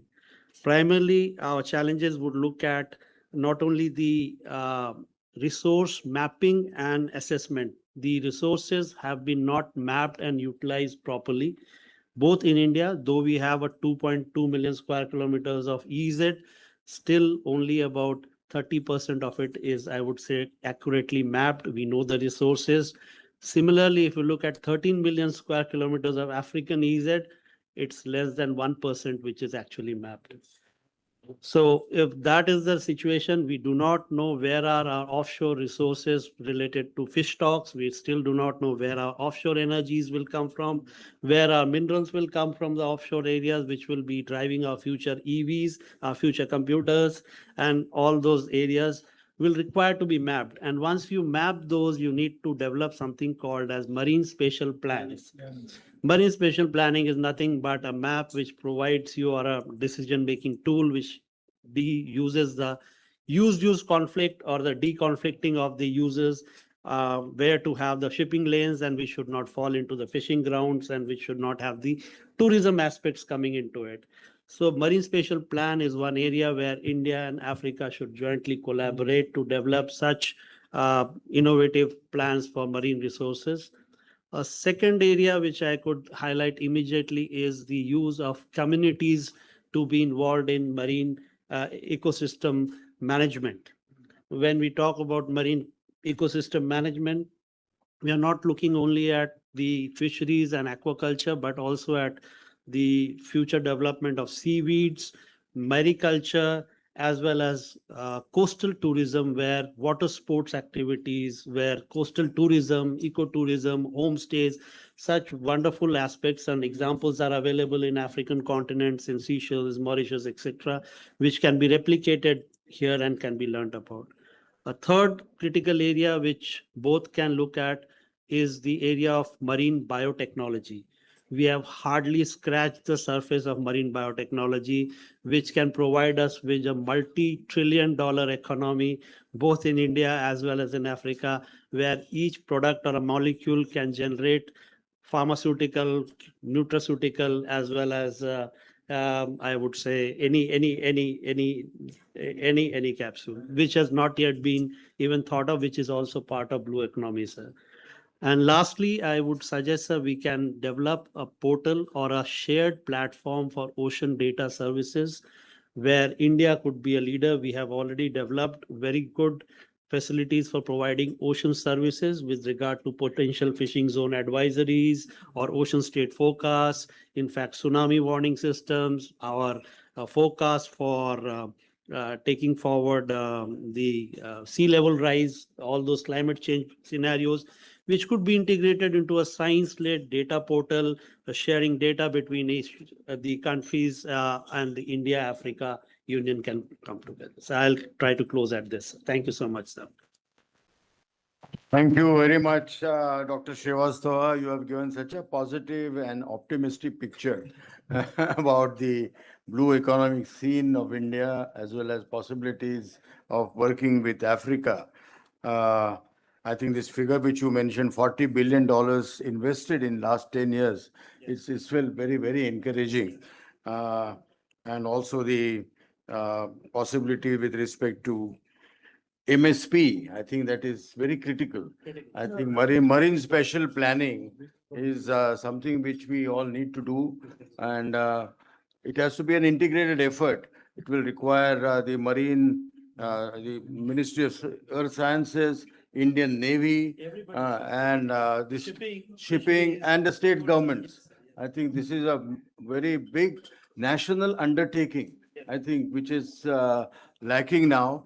We have talked about that in our Society of Indian Ocean Studies, great length about MSP. And this is something which we need to really undertake. Sir, just to give you just an update, sir.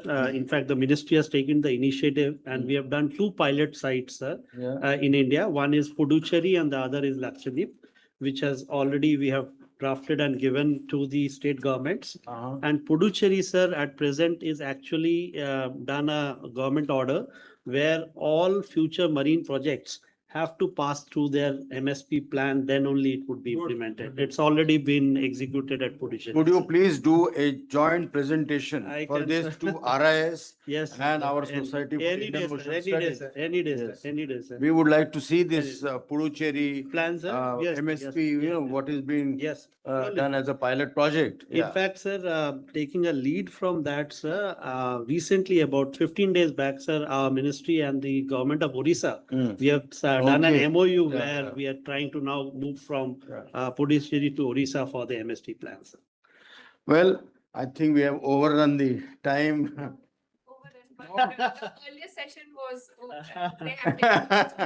Whatever. We have to close. We have the time. We don't have any. Can I ask a question, please? Just one or two questions. All right. Yes. Okay. Yes, two. Yeah. Can I ask both of them? No, this lady also, she has a question. Okay.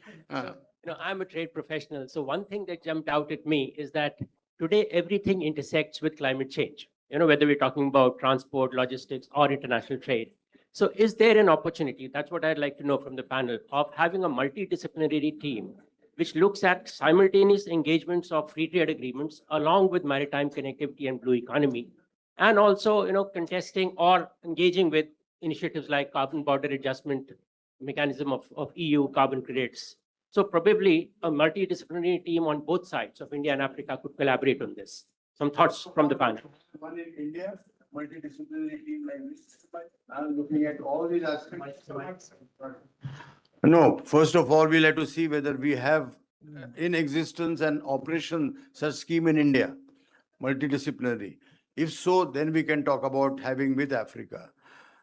I'm not fully aware of that, but I'm sure we have. Thanks. Yes, madam. I just want to take a very small point to mention. It's not a question. Maybe you can take it as a question. As you said, it's a sea blindness or ocean literacy. Being a scientist and associated with women organization, this is the second year our organizations, our delegates, we attended United Nations Commission on Status of Women. And last year, there was a session on empowering women for a sustainable blue future, gender, oceans, and the Beijing Plus 30 agenda. And they covered SDG 5, gender equality, and SDG 15, sustainable use of ocean. I think this point is missing from all the discussions. Yes, and yes. gender mainstreaming is not only social, but economical and environmental issue. Thank you. What is this number 15? Please Number repeat that. 15 is sustainable use of ocean. Use. Present point, yeah. 14, that is 14. Oh, sorry, 14. 40. Yeah. So land. that is combined with number 5. Yeah. So that's a cross section. I see. Well, Thank you. very positive thing. Yes. Well, I think we have had a very interesting discussion. We looked at opportunities as well as challenges. And blue economy is something which really permeates so many sectors. No need for definition anymore. I think there is growing awareness about blue economy. And I think, as you mentioned just now, steps are being taken. So this is something which we need to focus on within India and then also have close interaction with Africa on this. Because Africa, with such a long coastline, has great opportunities and great possibilities also. So this is a subject, I think, which will be taken up, I hope, in right earnest at the forum. We have experts like Professor Ambassador Gurjit Singh and others who have been writing on this great. Rajiv has left. I think he's another one who writes on Africa extensively, and many of you do. So I think we should try to bring this to the awareness of the policymakers. How do we promote and encourage discussion on blue economy? This is something which India needs. If we are thinking of 8% contribution of blue economy to the national GDP, to the GDP, I think we need to start working on that right from now. So with this, I think I will conclude this session.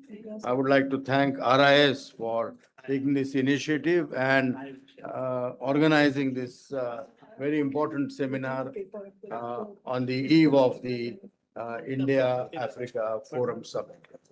Thank you so much, sir, for timely managing the time for the panel. I know, and I apologize because we have cut short this panel and the moderated session.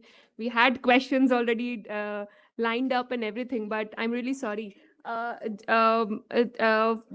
as a token of appreciation, I would like Ambassador Devre to present this small token of small gift to all the panelists. Professor Atri.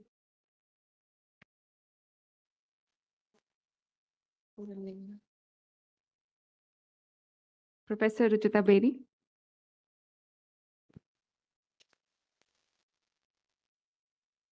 Dr. Srivastava. And I would also like to thank Professor Nitba, who is online and have contributed to this panel. Thank you, sir. And last but not the least, yes. Sir, thank you for managing the session.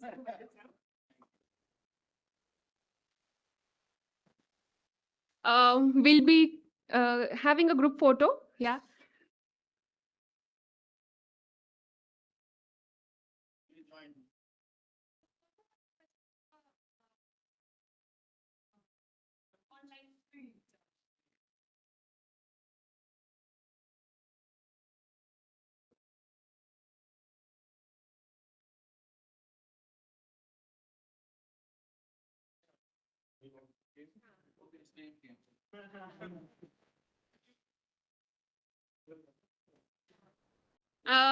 Lastly, I just want to thank everybody.